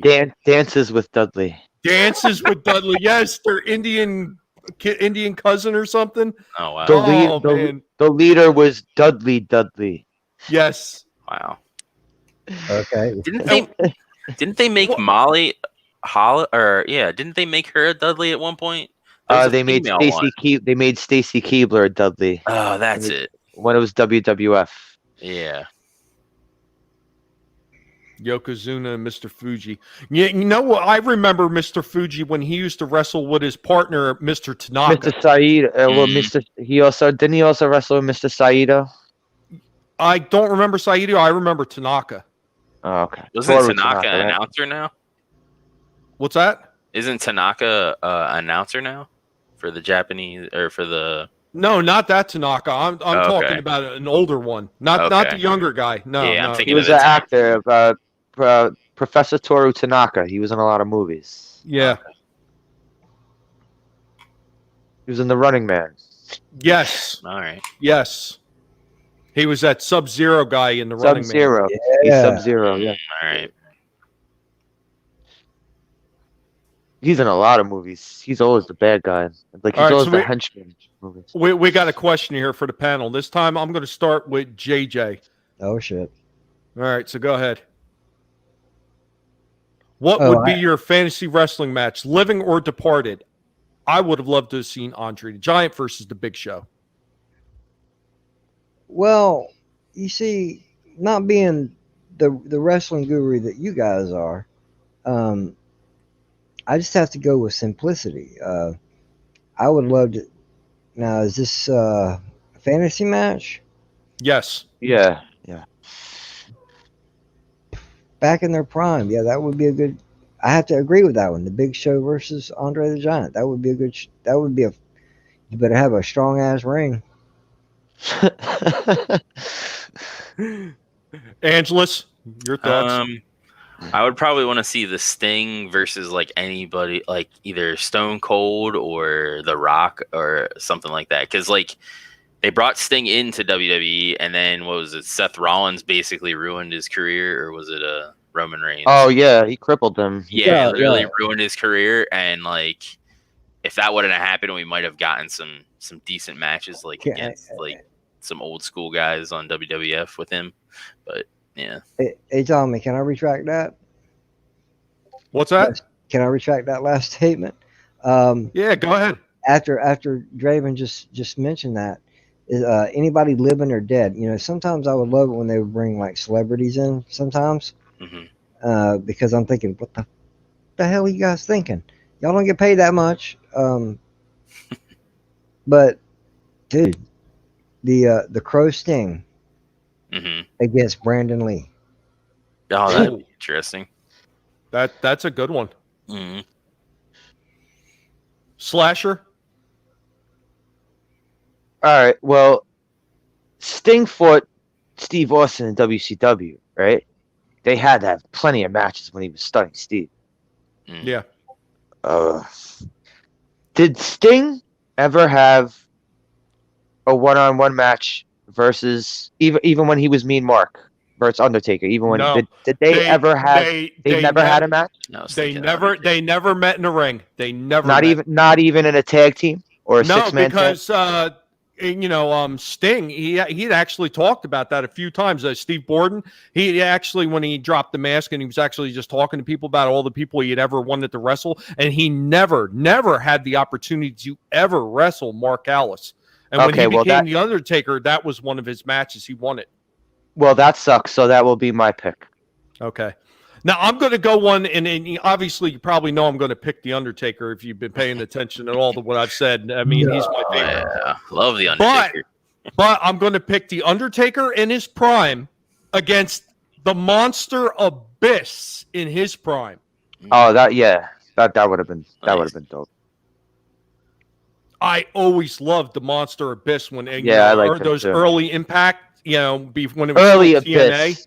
Early Abyss. I didn't like when they turned him into his own, like a guy pretending to be his brother. Yeah, That was the fucking jokey, stupid. that was dumb. No, I'm talking about like early on when he was like having those feuds with Raven and Yes. Yeah. When Oh, Father shit, I James forgot about Raven. when Father James Mitchell was his manager. Yes. Yes.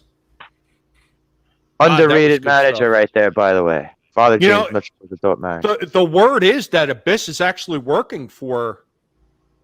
Yeah, he's one of their WWF. backstage guys. Yes, he's one of their backstage guys. I'm still And pissed they had Undertaker lose to Lesnar. Like, that shit is dumb. Yeah. A lot of people are upset about that still.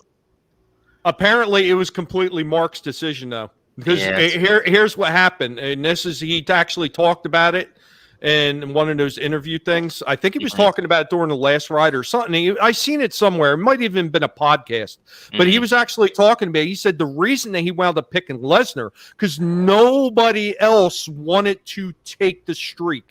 Nobody wanted to be the one to break the streak. Yeah. And Lesnar, being the asshole that he is, didn't really give a rat's ass because he doesn't give a shit. He doesn't give a shit about the fans.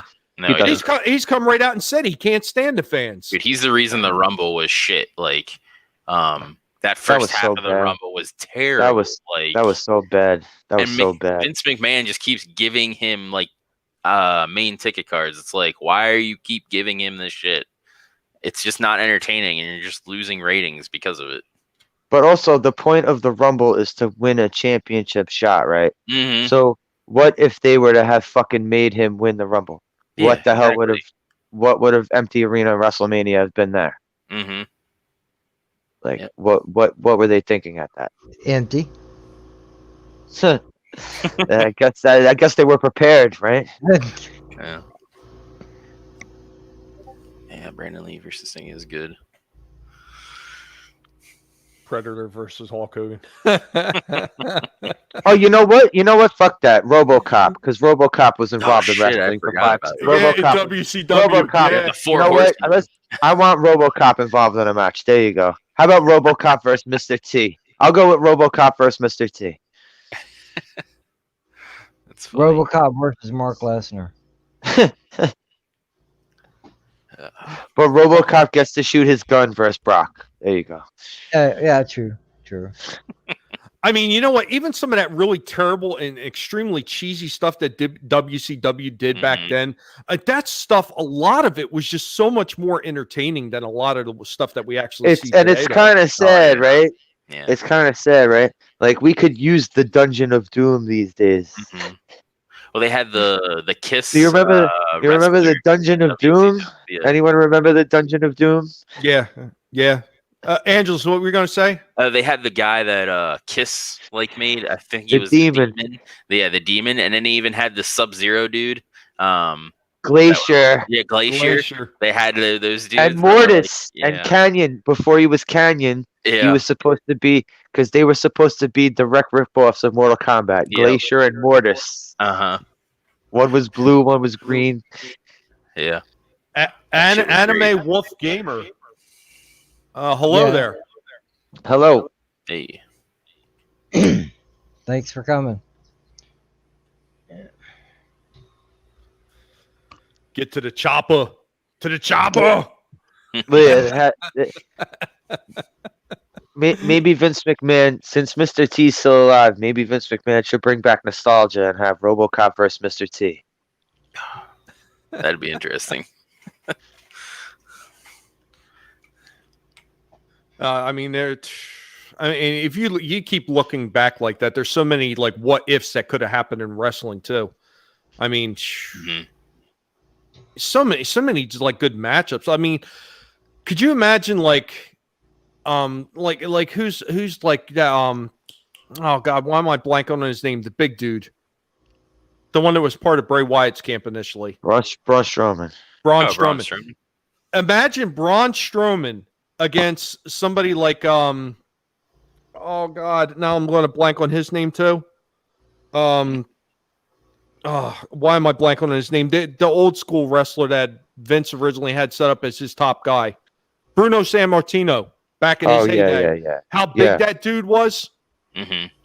Imagine that kind of match, or like even Bruno Sammartino in his heyday against Brock Lesnar. I think he would throw Brock Lesnar around like a bowling pin. I think Bruno would hurt the shit out of Brock Lesnar. Bruno didn't fuck around. There was this really big dude. I think his name was El Gante or something like that. Who became Giant Gonzalez. Yes. Yeah, he was another terrible gimmick. Yeah, he was a gimmick, but and then there was Berlin too. That was a gimmick. Alex Wright. But yeah. Yeah, before that he was Das Wonder Kid. Mm-hmm. Alex Wright. He just seen that guy says, I just seen a YouTube documentary on Canyon and it's a sad story. He killed himself. Oh wow. There was a lot of those guys that wound up either killing themselves or they just died from heart attacks from overdoing everything. Mm-hmm. Remember, Tommy, you watched ECW, so you got to remember Mike Awesome, right? Oh, yeah. I remember, after WCW and his extremely short stint in after the invasion. During the invasion. Well, WWE brought him in. Yeah, but he didn't last long. I forget. Did they send him down to their new rebranded ECW, or did they bring him onto the main roster? No, but he showed up for One Night Stand in 2005 when they did the first One Night Stand show. Do you remember when Vince decided to try to bring back ECW? Yeah, that was terrible. Yeah. No, but the first show he did was all ECW One Night Stand. From Hammerstein. It's from the Hammerstein Ballroom. And it was great. And then like 2 years later, they did that crap on Sci-Fi Network. Oh, yeah. Forgot they brought that on Sci-Fi. Yeah. Which wrestling on Sci-Fi makes no sense. But all right. You would think, right? Any thoughts on that one? AEW? Well, first off, it's not sci-fi no more. It's sci-fi. Yeah, Siffy. Yeah. So Luffius God says AEW is working towards an angle with Mike Tyson and Chris Jericho. That's going to be good. See, even AEW with the empty arena, I just can't. It's so hard to get into it. It really is. Yeah. I was watching AEW every week up until the empty arena stuff. Mm-hmm. Damien Demento. That guy was another one who lasted around. He hung around for 5 minutes in the terrible gimmick days. Mm-hmm. Oh, you know, it was a good terrible gimmick that I liked. Tommy, do you remember Adam Bomb? Yes. I remember. Yes. Oh, you remember him too? Mm-hmm. Do you remember when him and Crush became Chronic in WCW? I don't know. The name rings a bell. I'm trying to put Adam. He was the hairy dude, right? He was really No, hairy. His chest was really hairy. Yeah. Oh, I you're remember thinking about he used to have that onesie. No, he had like that onesie thing like Kurt Angle and all them had, and it was all Yeah. like fire and everything like that. yeah, And yeah, and initially it when had he the came out, he used to have contacts in. goggles, and he had the and he also had the goggles too. Okay. Yes, I'm thinking of yes. Albert, I think, is who I'm Yeah, thinking. you're thinking of Prince Yeah. Albert. Yes. Yeah, A that's who I'm A thinking Train Albert. He Yeah. went by 100 different names. Yeah. I mean, those are good days. I mean, well, you had some of those other guys that actually used to float around to all the different organizations too, like Brian Lee. Oh, primetime Brian Lee. Yeah. He found himself in ECW. He was in WCW. He was in WWE. I mean, he floated He around. was fake Undertaker. Yeah, he was another one that played the fake Undertaker at one point. Yep. That SummerSlam where it was Undertaker versus Undertaker. He was the fake Undertaker. Oh, okay.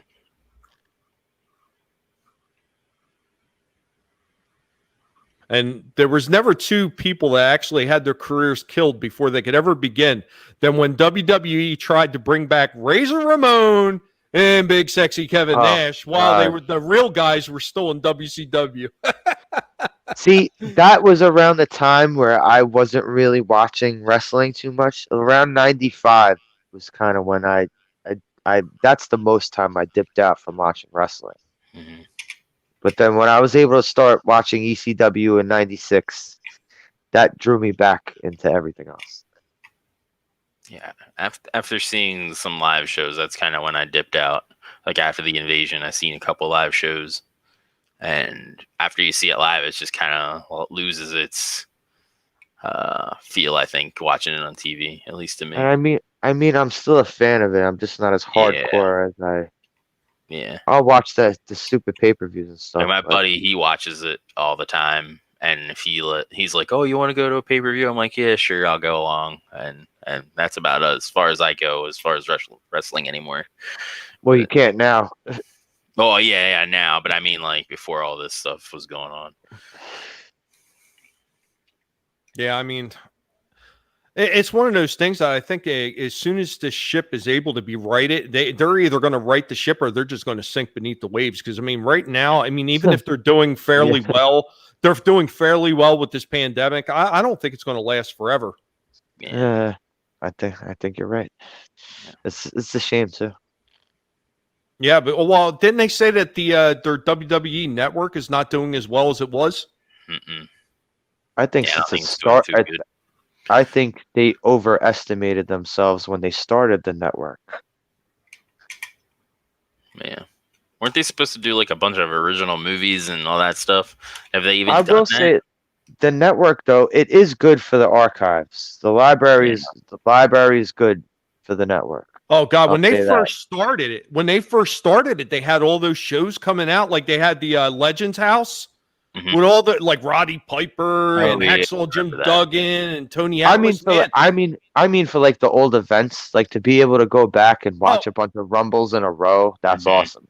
Yeah, without a doubt. But I mean, like some of that stuff, like the Legends House, that was one of the things that actually drew me more than watching the archive stuff because that was like really interesting to me. Like, see what all these old wrestlers are doing and see them all get together in the house and see how they interact. I Yeah. thought that was like interesting as hell. Even if it was all scripted, it didn't matter. I just thought it Yeah. would be interesting to see them all again.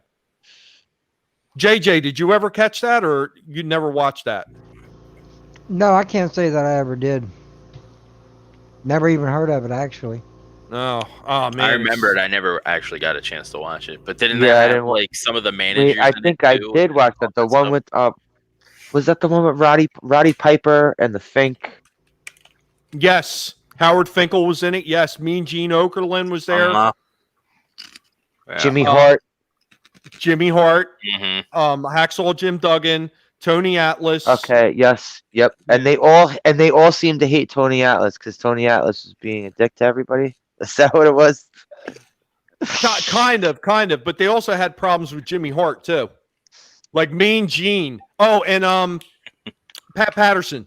Because Pat Patterson yeah. and Yeah. Mean Gene used to sit there drinking all the time and talk shit about Jimmy Hart.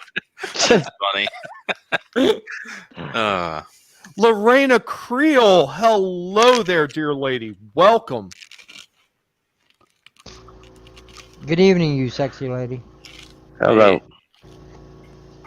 Lorena just passed 500 subs, Mhm. and a big Yeah. congratulations to her. And Congratulations. she was Congrats. gracious enough to allow me and the Guinea Pig Collective to invade her stream for a little while. Thank you so much, my lady. That was so nice of you. Awesome. Congrats. Yeah. Yeah, there's been a lot of people actually hitting that 500 mark lately. Like it's just coming right out of woodwork. Thomas Gilkey hit it. Yeah. Giovanna.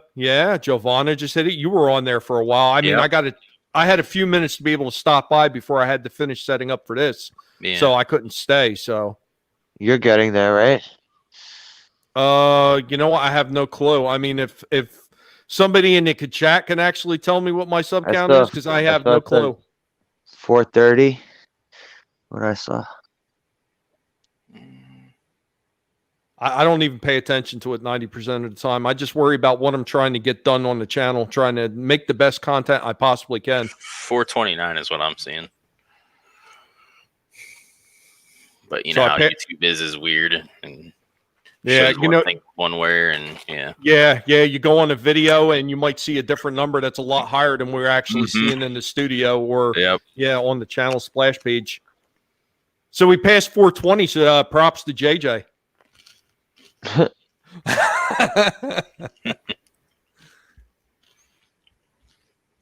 Luffy as God says 430. Yeah. Hell 420, guys.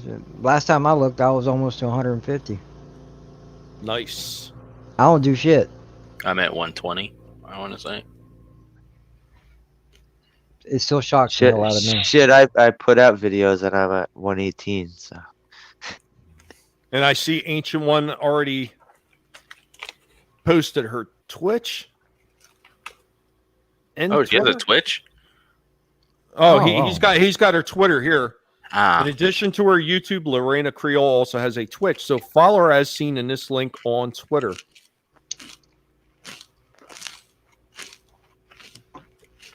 Okay. If you have her Twitch link, go ahead and drop it in the chat, Ancient One.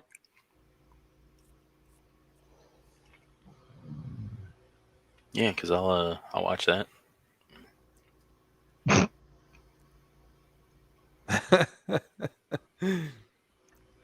So Nice.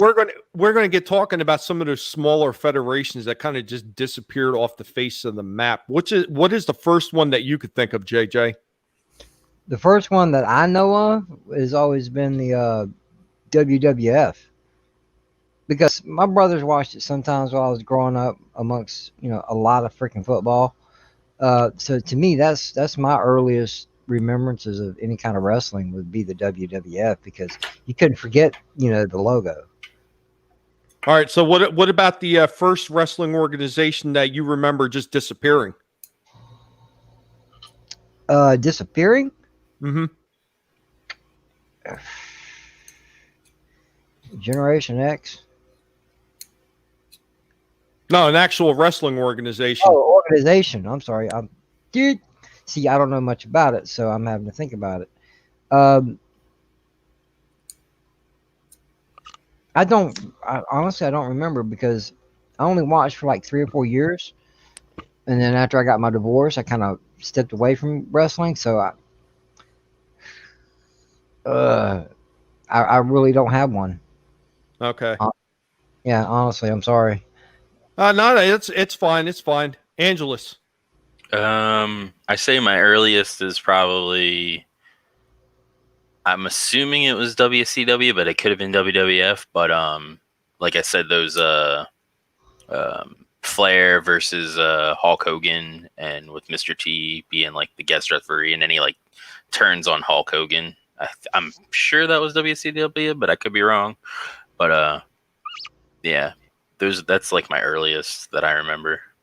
And then as far as companies dissolving, I would say WCW like is probably the one that's at the forefront as far as the one that I remember the most out of that. Slasher.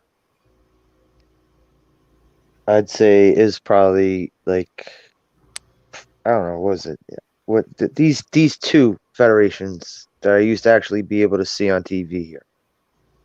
The AWA and World Class. World Class was I know you know World Class, Tommy, right? The Von Erichs Federation. Yes. Out there in Texas. Yeah. It's like all of a sudden they were just like gone.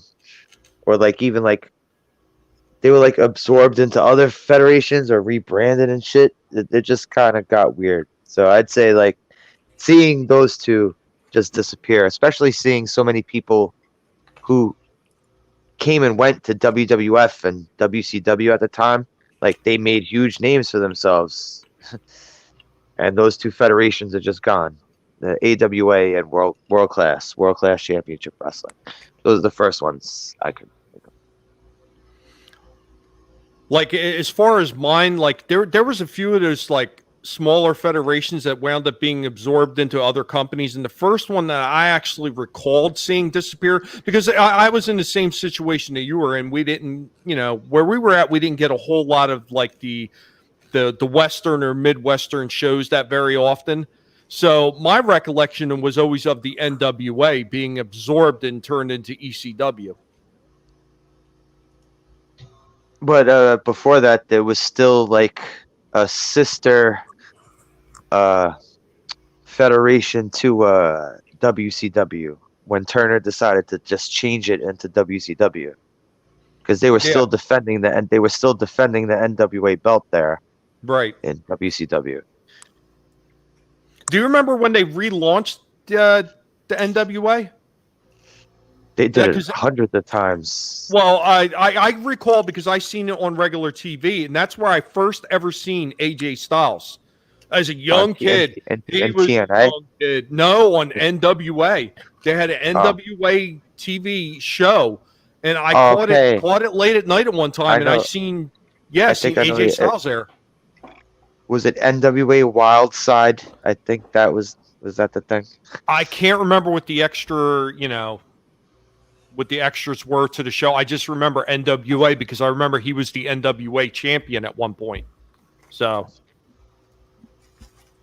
but yeah, he was a young kid back then, man. He didn't even have a freaking hair on his face, I mean, other than on top of his head. But yeah, he had no whiskers or nothing. Like he was a young buck. The NWA never actually went away because they still have the belt. They still have belts, and there's a YouTube. They have a weekly YouTube thing. Well, initially I thought that they were absorbed and changed into ECW because originally they were supposed to be one and the same company. Well, when Paul Heyman decided to have Shane Douglas throw the belt down and denounce it when he won it. Was what started ECW when they changed from Eastern Championship Wrestling to Extreme Championship Wrestling. That's part of why the NWA was like, fuck you to Paul Heyman. And they're like, that's when they withdrew from being part of ECW. Yeah, there were so many other like federations out there. Like I'd never really seen like what was the Mountain one? Do you remember that one? Smoky Mountain. Smoky Mountain Wrestling, yes. Like I never had a chance to watch any of that because it just wasn't available in my era, and I didn't see that until later on the WWE Network. That was Jim Cornette's shit. Oh God, that guy, he had a hand in damn near everything. I remember Glow. Jim Cornette was the herpes of wrestling. The guy was everywhere. Oh, they were all kind of herpes because they all went everywhere. Jeez, do you remember when the Junkyard Dog was in WCW for like fucking 4 years and no one knew about it? Oh, there was a lot of those guys that just used to float around in between organizations, especially once their time ran out in the one organization where they actually made their name and their career was kind of winding down and they would go to all these different federations. I remember like 98, was it like 97 or 98? Where Rick Martel just pops up out of nowhere in WCW. And he's not the fucking model. He's just Rick Martel. Just good old normal Rick Martel. And it's like fucking what, like a month later, just like he just disappeared. It's like, Well, do you guys remember this on the heels of all the ECW madness that actually erupted out of that company coming onto the scene? That there was all these companies like CZW oh that yeah, came out, Combat Zone Wrestling, and some of the insane matches they had with like big giant fluorescent light bulbs and all that stuff. Do you guys remember that? and the Mhm. panes of glass set up in the Oh. corners and shit. Yeah, Those, they, those they- guys were they- getting. They were yeah. getting like slaughtered during those matches. Like legitimately, they were getting torn apart. Like worse than you've seen in the Japanese death matches. Because those things were Blasting each other. insane. blasting each other over the head with the light tubes and then gouging gouging the guy's head open with the friggin' broken edge. Ugh. Yeah, they go a little bit too much there with that. Yeah. Yeah, we didn't go that far. Ancient One, thank you. Thank you for posting our links over and over again, buddy. I really do appreciate that. And I'm sure everybody Yes, here on thank the you, panel thank you. appreciates that as well. Hmm. Awesome. Thank you so much. Yeah, much appreciation, Yeah, man. thanks. Thank you. So we got another question. That guy says, question, which gimmick event do you prefer? Table, ladders, chairs, money in the bank, strap matches, cage, or one I didn't mention? We'll go with Slasher first this time. Which one? Royal Or Rumble. is there something else? Royal Rumble? Royal Rumble is my favorite event ever. That's the only event that I look forward to. Royal Rumble is always better than WrestleMania. Hmm. The Royal JJ. Rumble match itself. I mean, that's my favorite match. Okay. Well, JJ. We're going back to the, like I said, back into the mid to late 90s. Well, no, it'd be late 90s. The good old fashioned TLC match. Tables, ladders, and chairs. Definitely hardcore for me. Hardcore matches. Oh yeah, I was the hardcore champion for a little bit in mine or in our federation that we had, and then I showed up one week and the guy running it stripped everybody of their titles and we all had to start fresh. So I would say for myself, my favorite match, and it probably wind up because once again it involves my favorite wrestler, would be the Hell in a Cell match. Oh, so that's probably my number two. That would be my number yeah, two. And a super chat, colossal sized bag of premium carrots and premium lettuce for Tommy the guinea pig, his wife, and the guinea pig pup, so they can week out of complete happiness. Thanks, bud. Ancient One cracks me up, man. He's awesome. The War Games WC, the War Games matches were good too. I like that the WCW War Games match. Yeah, Philip Gaming. What's up, man? Nice. EC dub. Yes, most definitely. Remember that really terrible one where they had the multiple rings? Like, oh With the Dungeon of Doom. the 3-tier ring, the one Yeah, that came from yeah. Ready to Rumble. yeah. Yeah, I remember. It was that. even before Ready to Rumble. They had the before Ready to Rumble. They had the War Game. I don't know. The Castle of Fear, whatever the hell it was called, with the Dungeon of Mhm. Doom. I didn't mind the one. Hogan- I didn't mind the one War Games where they just had the two rings side by side, but when they started like adding Yeah. multiple tiers of rings, Yeah. that's when I thought it was just getting ridiculous. What was that actually called? I gotta look it up.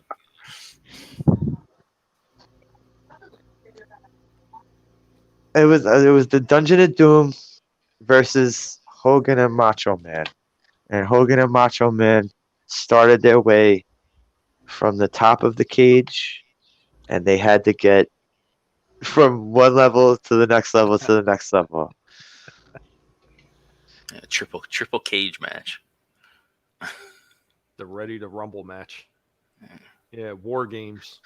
Oh yeah, I think they did bring it back later too. I think they brought it back later after Ready to Rumble. Oh god, Ready to Rumble. That was such a shit bomb. That guy says. was.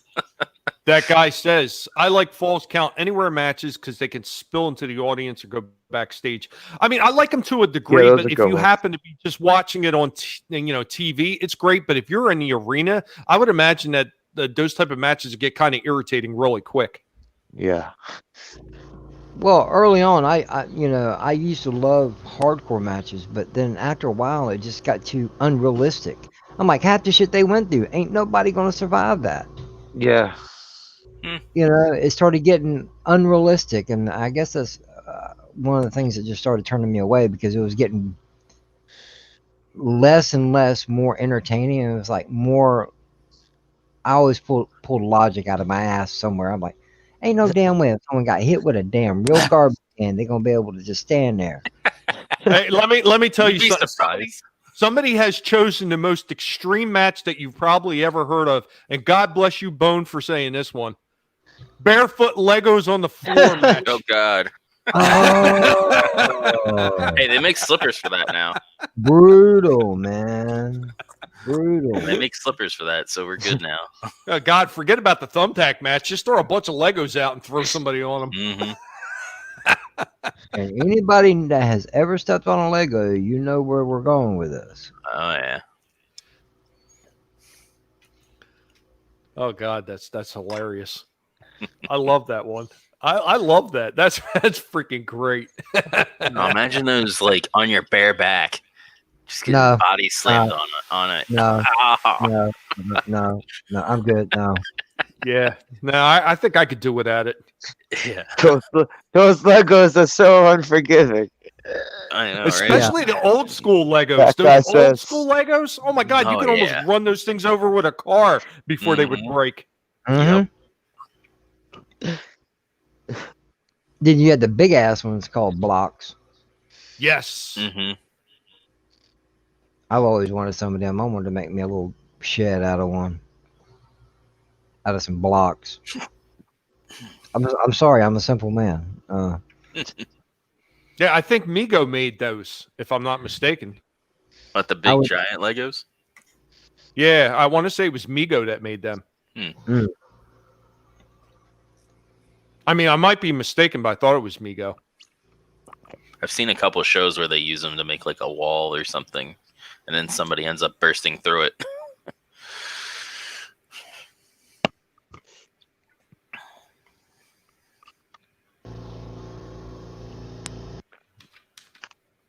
Hulk Hogan.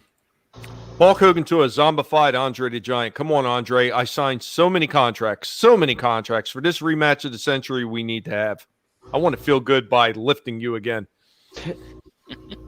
And then Andre falls apart. Because if he's a zombie, I don't think he's going to make it.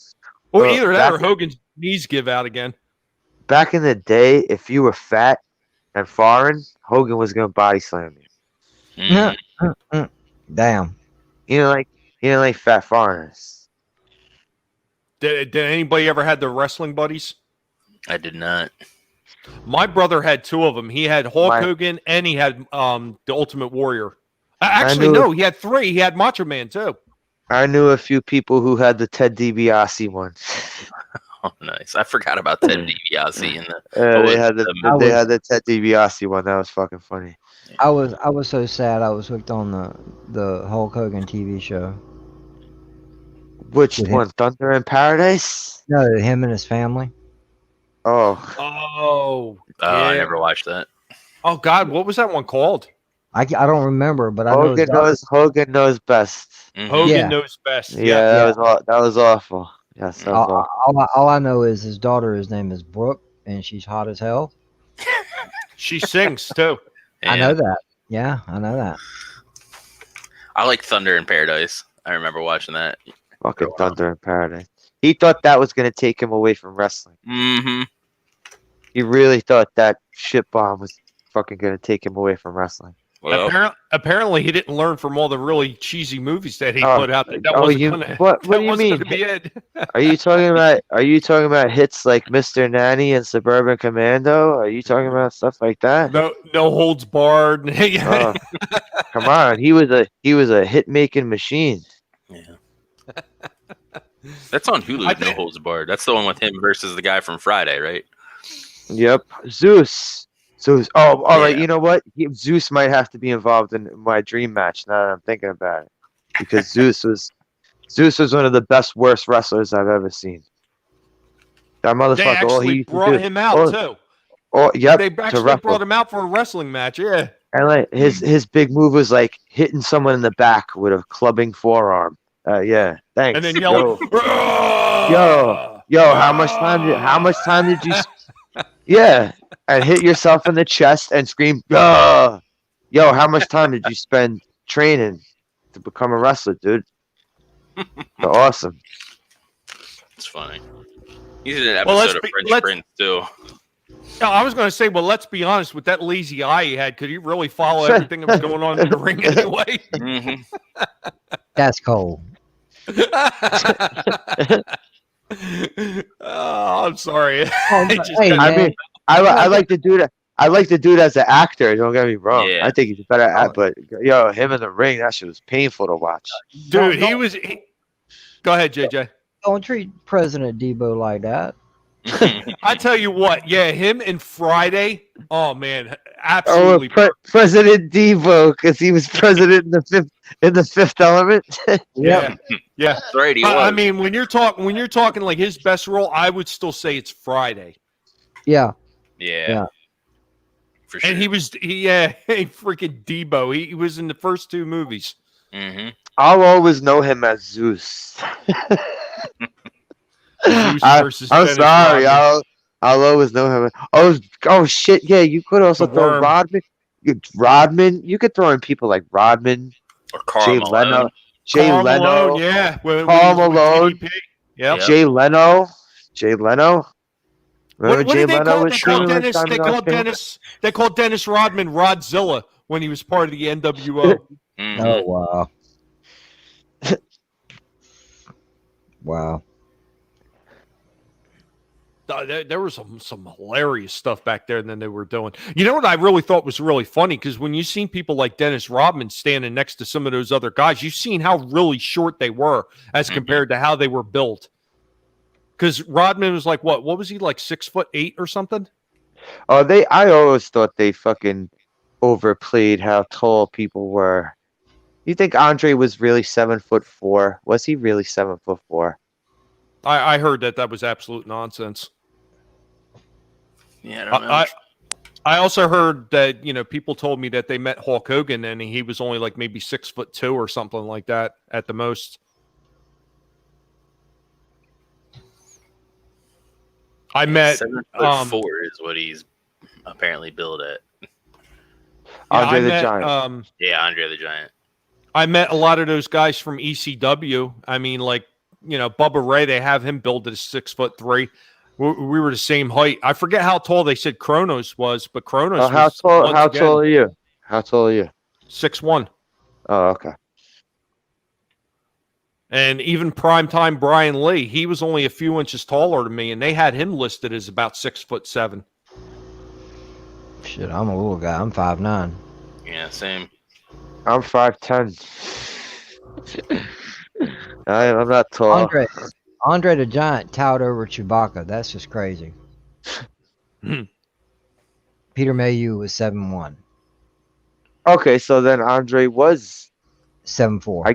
I guess at one point in time, because there was when I was watching Andre in the ring, he couldn't move.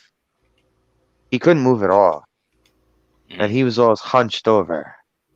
So, and then I saw old footage of Andre where he was like not skinny but built. You ever seen like old footage of Andre when he wasn't fat? He could Yeah, I fucking think move. so. He could fucking move. Yeah, but he just had problem after problem piling up on him. And then plus he never stopped growing because they didn't really know what to do about the giganticism at that time. So I mean, And he was untreated, He was also literally a giant alcoholic. Oh yeah. Yeah. Mhm. Storyman Jack. Hello there. Hey. What's going on? AKA Big Dick Lucas. Hello. Yeah.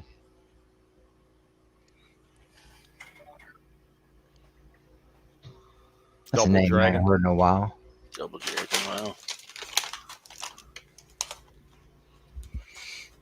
But yeah. So, is there any other like wrestlers that you guys want to bring up?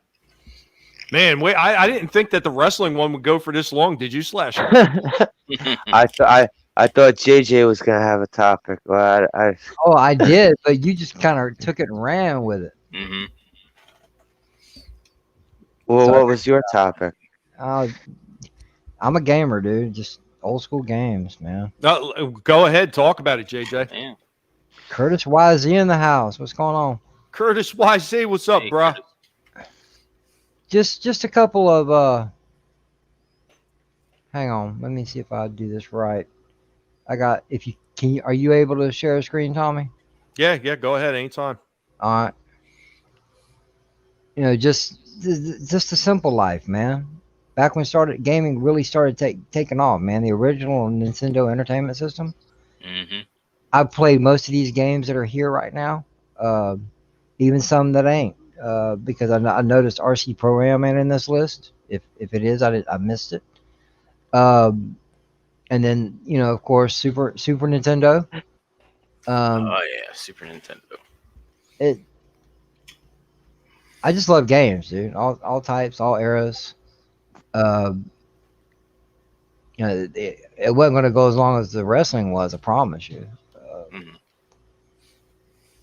Well, you know what, JJ? I mean, quite honestly, even some of those earlier games, you look back on them now, and a lot of people will say, "Oh, well, they're kind of cheesy. They don't have a lot of graphics." But that wasn't the point. Yeah. It was the fun of those games at the time because they were so different. I mean, you take any of these newer games that are coming out now, and everybody says that are fun. That was what those were back in the day, and even today. I mean, look at the resurgence of some of the simple pixelated games that have seen, like the rise of Minecraft. You know, Minecraft rose off the back of those earlier games, though, with those low pixelations. If it wasn't for all that, they're going that route. Minecraft ain't nothing but a 3D version of the 2600. Yeah.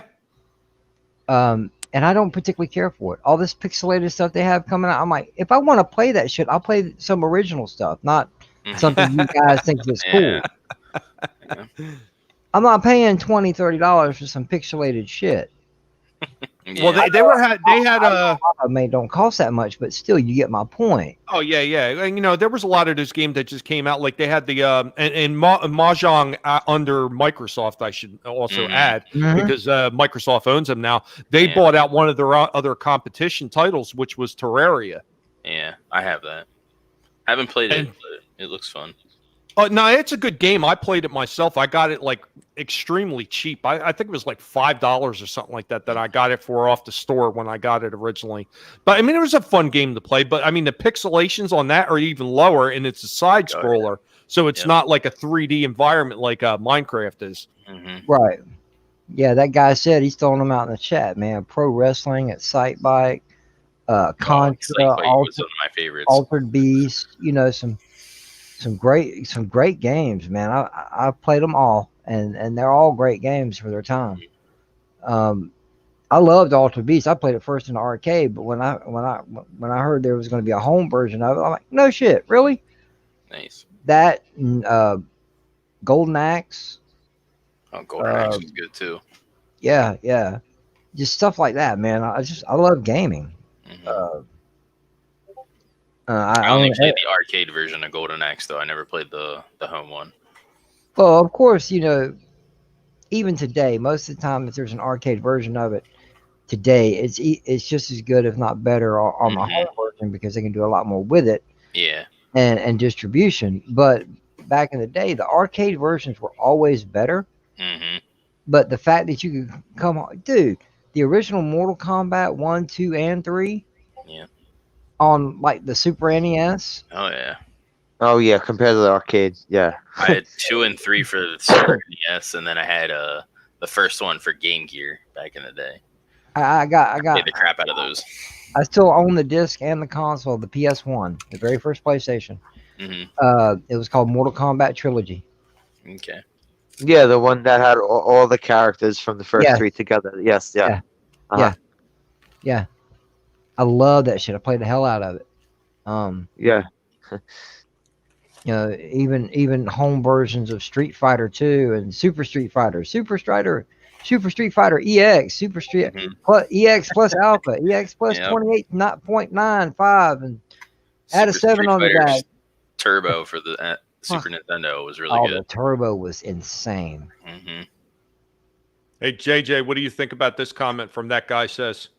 What made the older games so awesome was that they allowed for us to utilize our imaginations. Yes, through the graphics weren't as advanced as today. That's exactly right. Because back then, even the graphics weren't all that great. You know, depending on the game, of course, there was some better than decent storytelling compared to, oh, hey, look, we can beat a game in 4 hours, but now you get to spend the next 5 years trying to level your shit up. No,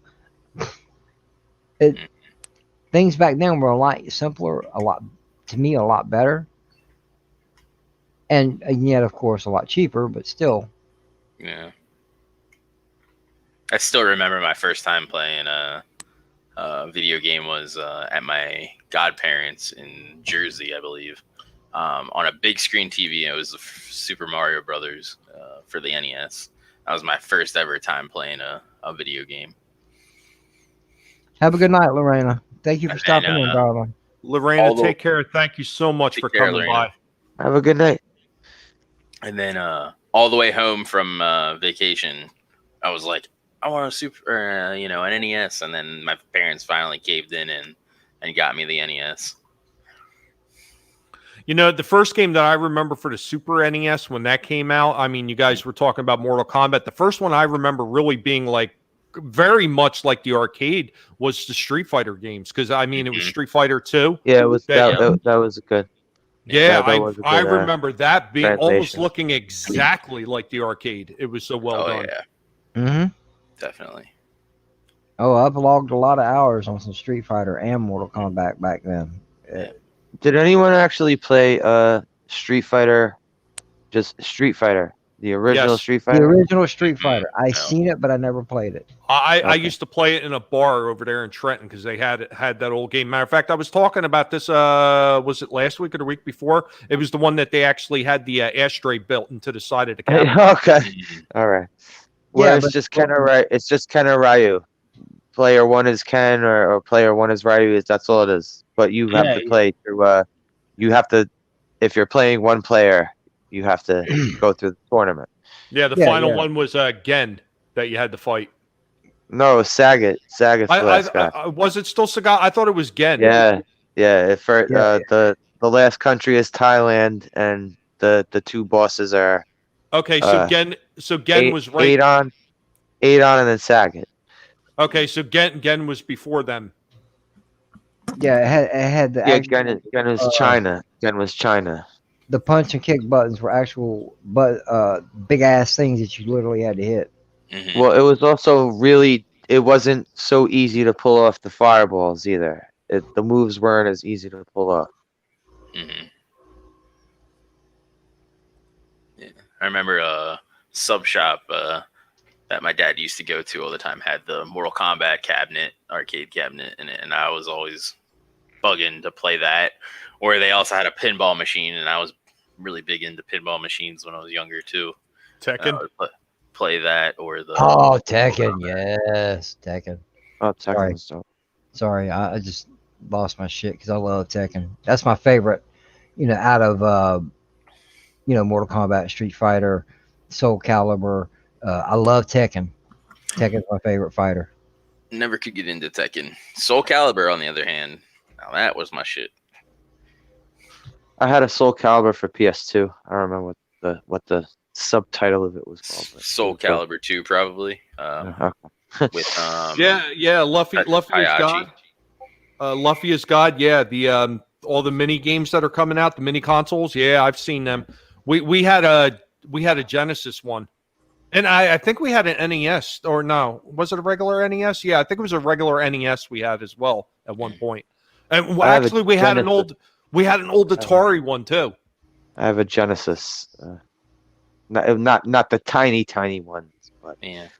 I have an original Super Nintendo still. Wish I had my 64 and my Well, NES. like I have one of those like the new Genesis that they put out with the games Oh, installed yeah. into it, and games installed into it. But it's dope because the cartridge slot works that you can actually put other Genesis games that aren't saved into it and play. Oh, really? Yeah. That's cool. I remember both of these games, and I liked both of them too. X-Men: Children of the Atom 4-player arcade, Oh, and the Captain America and the Avengers arcade. yeah. Yeah. And then there was a Spider-Man one too. There was a Spider-Man one. I think that Yeah. was 4 players. Oh, there was a lot of Little those good, beat 'em like up. Teenage Mutant Ninja Turtles. The Yeah. Simpsons. Turtles in Time. Simpsons game was Simpsons. good, yeah. Oh yeah, the old flight simulator game. It was the sit-down cabinet one. Hmm. You know, it was a dope 2-player game, Smash TV. I don't think I ever played that. Hey, Tommy, here you go. Real quick, while I was talking about that Street Fighter game. Okay. This is what I was talking about, the big ass things you had to hit. Yeah. Oh, wow. That was on Street Fighter 1. Dang. Like, you want to take out some anger, play some Street Fighter. You can beat the shit out of it. Do you guys remember like the boxing games that they had? I think so, Or like yeah. Punch Out. Well, no, like they actually they had legitimately had a speed bag that you had to punch to beat the guy on the screen. Yep. Oh wow, I didn't know that. I never Oh, saw yeah. that one. Yeah, Oh, I've seen they those. were a lot of fun. You can get some frustration out hitting those things. Hell yeah, Smash TV and Narcs. Smash TV and Narc. Yeah, Those man. are 2 awesome fucking arcade games. Mad fun. Yeah. Oh man, I spent a lot of quarter on Narcs. I have that on the fucking Pi. I have the Raspberry Pi. Hey man, Narcs. cut off a slice, bro. They're supposed to be releasing 4 different Game Gear like minis that all have like each one of them has like different types of Game Gear games on it in Japan soon, and they might end up coming in North America too. And they'll have like the old. I think one of them has like RPGs that were on Game Gear. One of them has like Sonic, and then the other 2 have like different stuff on them too. Anybody play a game called Shinobi? Of course. Mhm. Played all the Shinobis. I've only played 1 and 3. I only You ever played. played Shadow Dancer? You Nah, ever played Shadow Dancer? Shadow Dancer is the best one. I thought that was 3. I don't think it's. Let's see. Because it's on multiple different platforms too. So. Mm. I don't know. Maybe it is 3. Shinobi on PS2. That's the one that I Maybe played. maybe it is 3. But Shadow Dancer is the one where he has the dog. He sicks the dog on people. I believe that's 3. Yeah, Okay. because I played that one, and I own the first one. I own it on my Xbox. That and Galaga, Miss Pac-Man, Dig Dug, classic shit. You know, R-Type. I remember R-Type. Gyrus. The R-Type games are great. Hmm. Love the R-Type games. Now, some of the games that, there was actually a long time that I just got like sick of playing games. And I want to say that this was in the mid 90s. Mhm. Like I just got like really just tired of them because they were all starting to look alike. And Yeah. it just kind of wore me out for a while. And I remember some of the first few games that brought me back is they had Godzilla, King of Monsters. Mhm. And it was kind of like that smash 'em up style of game. Mhm. Mm-hmm. There's a newer Godzilla game for PS3, I want to say. It's PS3 or PS4 that like it's like you're the big and you fight monsters and shit. I hear it's really good, but it's you have to get it from, I think it's from Japan and you have to import it, but you can play it on your the North American systems because there's no region locks. Yeah, All right, how Tommy, about I'll this be one? back. Do you Tommy, remember? sorry. I'll be back in a second, Tommy. Go. Hold on. All Sorry. right, no problem, Slasher. No problem. Go ahead. The other one that actually like really like won me back over to like playing games all the time too was the Incredible Hulk. Not the one on the movie, but the one that was based more on the comic character. I think I remember that one where you could I like think free I roam do. the map. That one. Yeah, where you could jump around the map. It was almost like a free roam. Yeah. Oh no, I ain't You never could run played up the that one. side of the building. Oh, JJ, that's a I good remember one. that. That was You good. could run up the side of the buildings and everything. Huh? I never played the You full could- game, but I played the demo of it, and it was awesome. Oh, JJ, it had elements in there where you could actually, you can make the cops or, the military come after you. You could actually smash high-rise buildings down to the ground. You mean kind of like the hell's the name of that game? Rampage. Yeah, like Rampage. Kind of like Rampage, but this is open play. This is Okay. like, it's not a side scroller. This is like free roam play, like you would see Nah, in like see, Assassin's Creed or anything else. Yeah, I don't get into much of free roam play as far as games go. It's something I've never heard of it, so I can honestly say I've never played it. But it sounds like a 3D version of Rampage. I mean, in a way, yeah. I mean, there was a whole storyline behind it, but once you get done with the storyline, you just had like the free roam play that you could do. Oh, okay. Yeah, there was a lot. Never heard of it. Sorry. Yeah, that whole game. That whole game is. I still have it. Like I have the one for. I think it was for. Was it for the original Xbox or was it 360? It was what? Incredible Hulk Ultimate Destruction? Was that it? I think so. Yeah. Well, it's for PS2. I thought they had one for 360 as well. No, the PS2 Yeah. was long before the 360. It was long before the first Xbox. It was for PS2, GameCube, and Xbox. Okay, I must have had the Xbox, GameCube okay. version. Yeah, because I had GameCube before out I in wound up 05. getting an Xbox. I still have a GameCube. I only own 3 games. And they're, of course, Star Wars games. So, yeah. I have a Gen 1 Wii, so I use that for my GameCube. Hey, Sith Lord, I would guarantee you probably got at least one of these games. I got Rogue Squadron and I have the Bounty Hunter one. I've got both of those. Nice. Well, actually, I've got Rogue Squadron 2, Rogue Squadron 3, and Bounty Hunter. Wow. Never played the Rogue Squadron games. I watched friends play them, but I never played them. I loved it on the N64, and then I loved the way they made it look on the GameCube. And they could, and those right there, the Rogue One sequels, those graphics could damn near translate today on today's consoles. They were that to me they were that good. I loved them. I wish they would do that, but Nintendo's got to stick up their ass. Yeah. A lot of it anything is licensed to- licensing. On some Yeah, of the anything licensed through Nintendo, you can kiss that shit goodbye. Yep. That's why it took forever for them to do a GoldenEye kind of like remake because of licensing. Because it was like 3 different companies they needed to get licensing or something for. Man, I played the shit out of some GoldenEye too. But then they ended up just swapping Pierce Brosnan for Daniel Craig in it. Yeah, no, yeah. Yeah.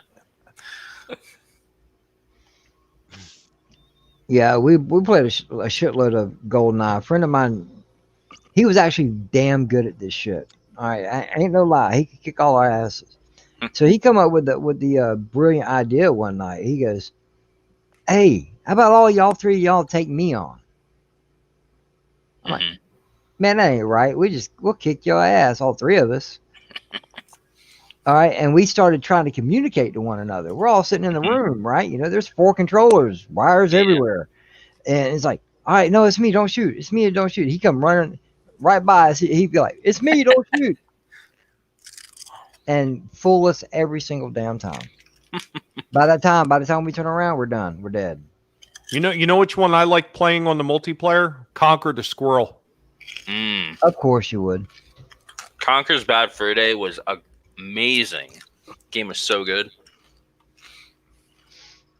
Because you had in the multiplayer, you had the weasels. Mm-hmm.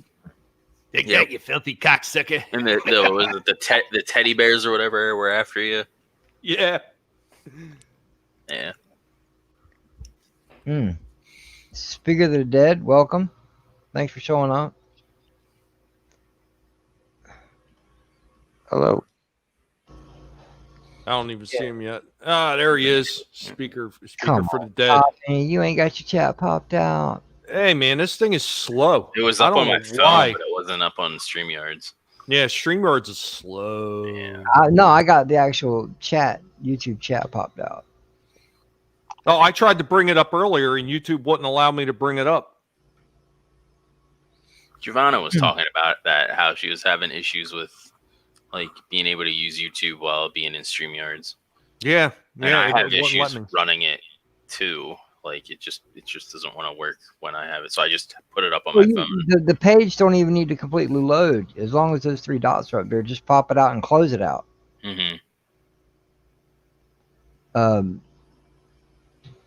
But you know, hey, that's what I'm watching. I don't even pay attention to the StreamYard chat. I hate it.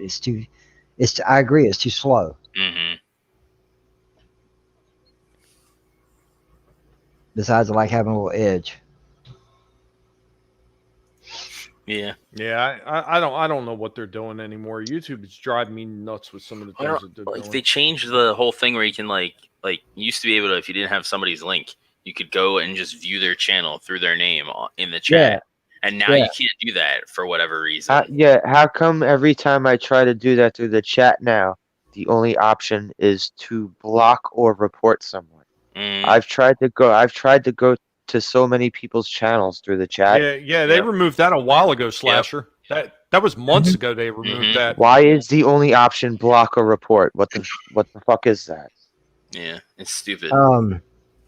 Also, StreamYard is going to be making another change here soon. I got an email. I think it was today.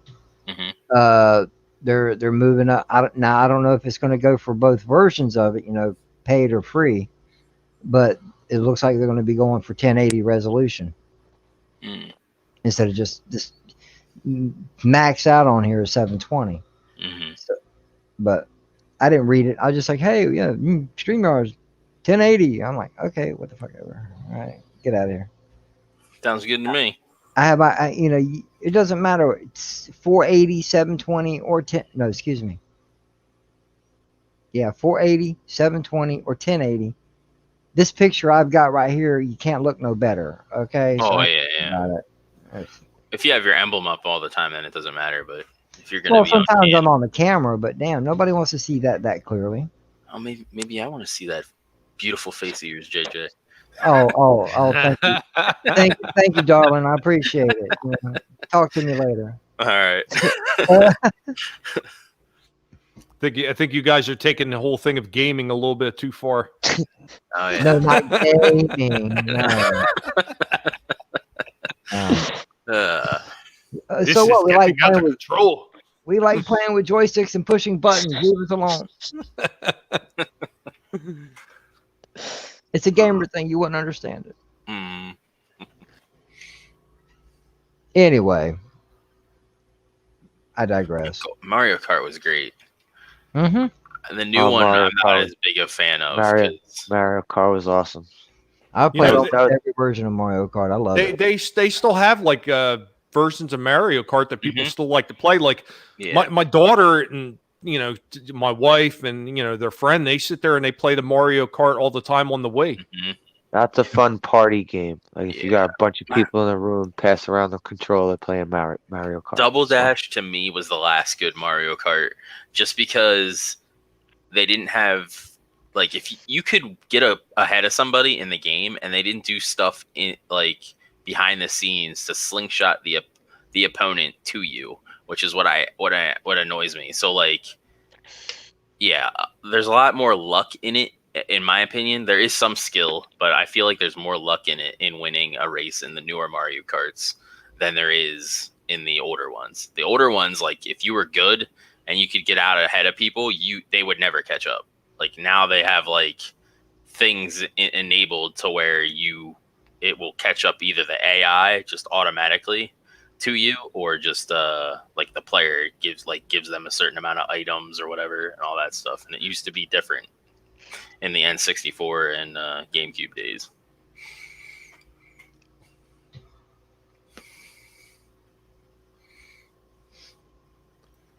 So as far as some of the other games that you got into early on, do you guys remember like the little handhelds that first came out? Like, remember the really cheesy? I don't know. Tiger games. Yeah, the really cheesy like little yeah. football and all those. Oh no, the Yeah. cheesier ones than that, the Radio Shack games. There was way cheesier Oh, ones than yeah. those Tiger Yeah. games. Yeah. Yeah. I had many of those. I had the teeny 5 tiny Goes ones. West Tiger game, and I had the Ninja Turtles Tiger game. Those are the two that I had, and I think my 5 died because I left it in the car with the screen up, and the sun just destroyed the screen. So, Super chat. A video of Tommy's wife and daughter playing Mario Kart for the N64 is all you see is 2 guinea pigs playing in front of a mini TV and mini gaming console. Yeah. nice. I don't like the pod racing scenes in episode 1, but as a game, pod racer was awesome. Oh I yeah, like the arcade. I like the arcade game Mm-hmm. where you The actually Super had that. Nintendo games. I love those Super Nintendo Star Wars games. Yeah. Everyone, Yeah, touch yeah, yeah. those? Yeah, I Those played the games crap out of are those awesome. too. Yeah, those ones are awesome. Mm-hmm. Played the hell out of them things. That, and I had Ninja Turtles Tournament Fighters back in the day, which I still wish I had because apparently it's like really hard to get. I think back then on the Genesis and the PS1, I think Mhm. PS1 or PS2, I can't remember. It was a fighting game called Claymation. Clay Fighters. Fighters. Yeah, I remember Clay Fighters. Fighters. I always wanted it, but never got it. Bad Mr. Frosty wins. I had it on the Nintendo 64. It's actually called Clay Fighter 64 because it was on the 64. And that was the one they had Earthworm Jim in it, right? Mhm. Yes. Yes. Wow. Yep. That's when I started getting in more and more into Soul Calibur because I think it was in Soul Calibur 4. Mhm. They put some Star Wars characters in that shit. I was like eating it up. Yeah, wasn't Star Killer in Star 4? Killer, Yoda. Yoda and Vader, I think. Yep. Yeah, Invader. Yeah. Mhm. Does anyone I'm sorry. Does anyone No, remember right. this arcade? JJ, you said you played arcade games and shit, right? Do you remember this arcade game during the fighting game craze called Time Killers? Mm-mm. Time Killers was a gun game. No. Is that Time Crisis? Time Crisis is a gun. Yeah, game. the gun game is Time Crisis, right? Time never heard Killers was a one-on-one fighting game. Whereas like everyone was like picked out from different eras of time. Like there was a future guy, there was a Viking, like such and such. Hang on. Or, Time like- Killers? Yeah, you could lop someone's head off in the first round, and end the round, and then they're there. I think it was a Genesis game too. Yeah, I think it's they put it out for Genesis, but it was Oh, there's like a arcade- caveman, it looks like. yeah. At first, it was an arcade game though. They Yeah. put it out on Genesis after that. Hey, Curtis YZ. I mean, I kind of feel you. Like some of the GTA diluted itself, Mhm. which is a result of being so large. So the racing aspect didn't last as long. Like I replay the old San Andreas because that had a lot of the racing stuff still in that one. And when they got on to the other ones, yeah, it just kind of like just got edited out of the game. Like there was a few Vice elements City in there was my for last racing. favorite. GTA. Hell Yeah, yeah, I I say- played this. I love San Andreas. That was my favorite. I don't know. I just liked all the stuff that they had in there. I like the fact that you could go to the gym and make Oh, your guy yeah. look different. And then, of course, all the tattoos and Mhm. stuff like that. Oh, yeah. I love that game. Yeah, Slasher. I played that. I played Time Killers. Oh, okay. Oh, those are other good ones too. Friggin' X-Men, Street Fighter vs. X-Men, Street Mhm. Fighter Alpha. Yeah. My favorite fighting game is probably Marvel vs. Capcom 2. Oh yeah. I love that game. Oh, it's so I good. love that game. Oh, Cable is the cheesiest character. Oh yeah. in 3 all cables, the just in ultimate. all the Capcom fighting games. Yep. Yeah. And then now you can't even pick the same fighter more than once, which sucks. Well, no, I didn't use 3 cables. My Okay. team was cable, always to start with cable. Mm. And then it was Cable, Iron Man, and Doctor Doom. Mm. How about Spy Hunter? Oh, Yeah. I Spy remember Hunter. Spy Hunter for Yes. I like the arcade. That was one that was way better on the arcade than on the friggin' Yes. than Spy, on the Spy Hunter NES. 2. NES, the Spy NES Hunter one. 2 sucked. Yeah. I What was played that? the one on This- PlayStation. That's the the one I sequel- played. Hold on. What'd you say, Sith Lord? The sequel sucked. Super Spy Spy Hunter Hunter. 2? No, but Spy Hunter 2, it sucked. Yeah. Yeah, I only played the PlayStation one of that, and then wasn't The Rock like the voice of the one in the sequel for PlayStation? Never played it. Yeah, I never played it either.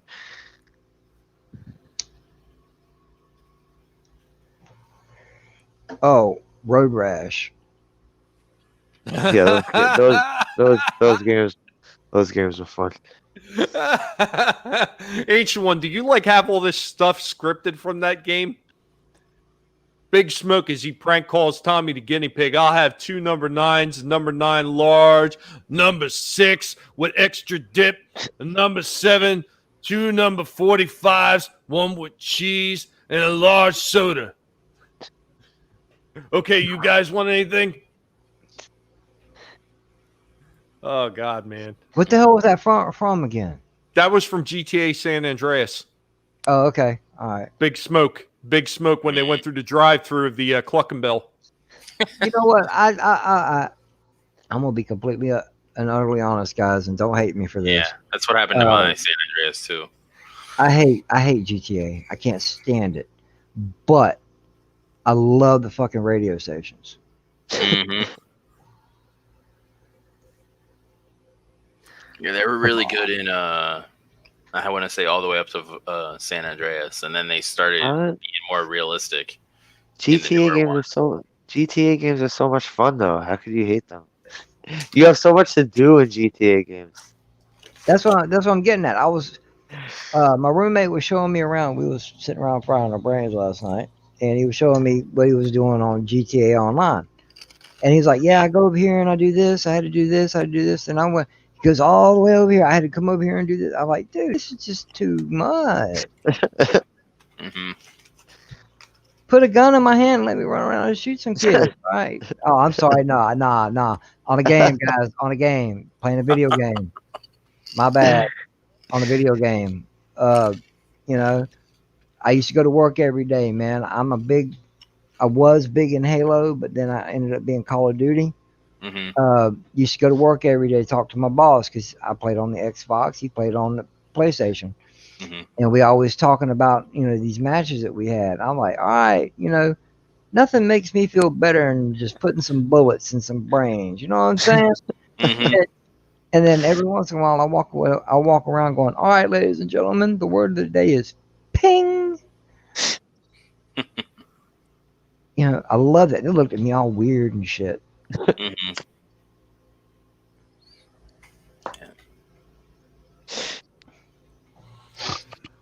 But I think I am going to start winding this down. I don't know about you guys, but I'm actually good. starting to get pretty worn out, and Yeah. I'm pretty exhausted. So Yeah. Thanks, Slasher, for the wrestling topic. Thanks for having me. I would like to thank you all for stopping by first off, and I want to thank everybody in the chat that has been here. Curtis YZ, that guy says, Lafia's God, Ancient One. I thank Rennie A for stopping by earlier. And you know what? Just everybody else. Bones, Speaker for the Dead, Philip Gaming, all of you guys that came out. Lorena Creole, Ord's Board that came out earlier, DJ Scandalous. Thank you all so much for coming by. If I missed you, it's not because I've forgotten about you. It's just because I can't go back that far into the chat to get your name out of it because it's a lot of names to remember off the top of my head. But I do truly appreciate every single one of you coming out. So we're going to go ahead and we are going to start with Angelus Draven. Go ahead and tell the good folks about yourself and where they can find you.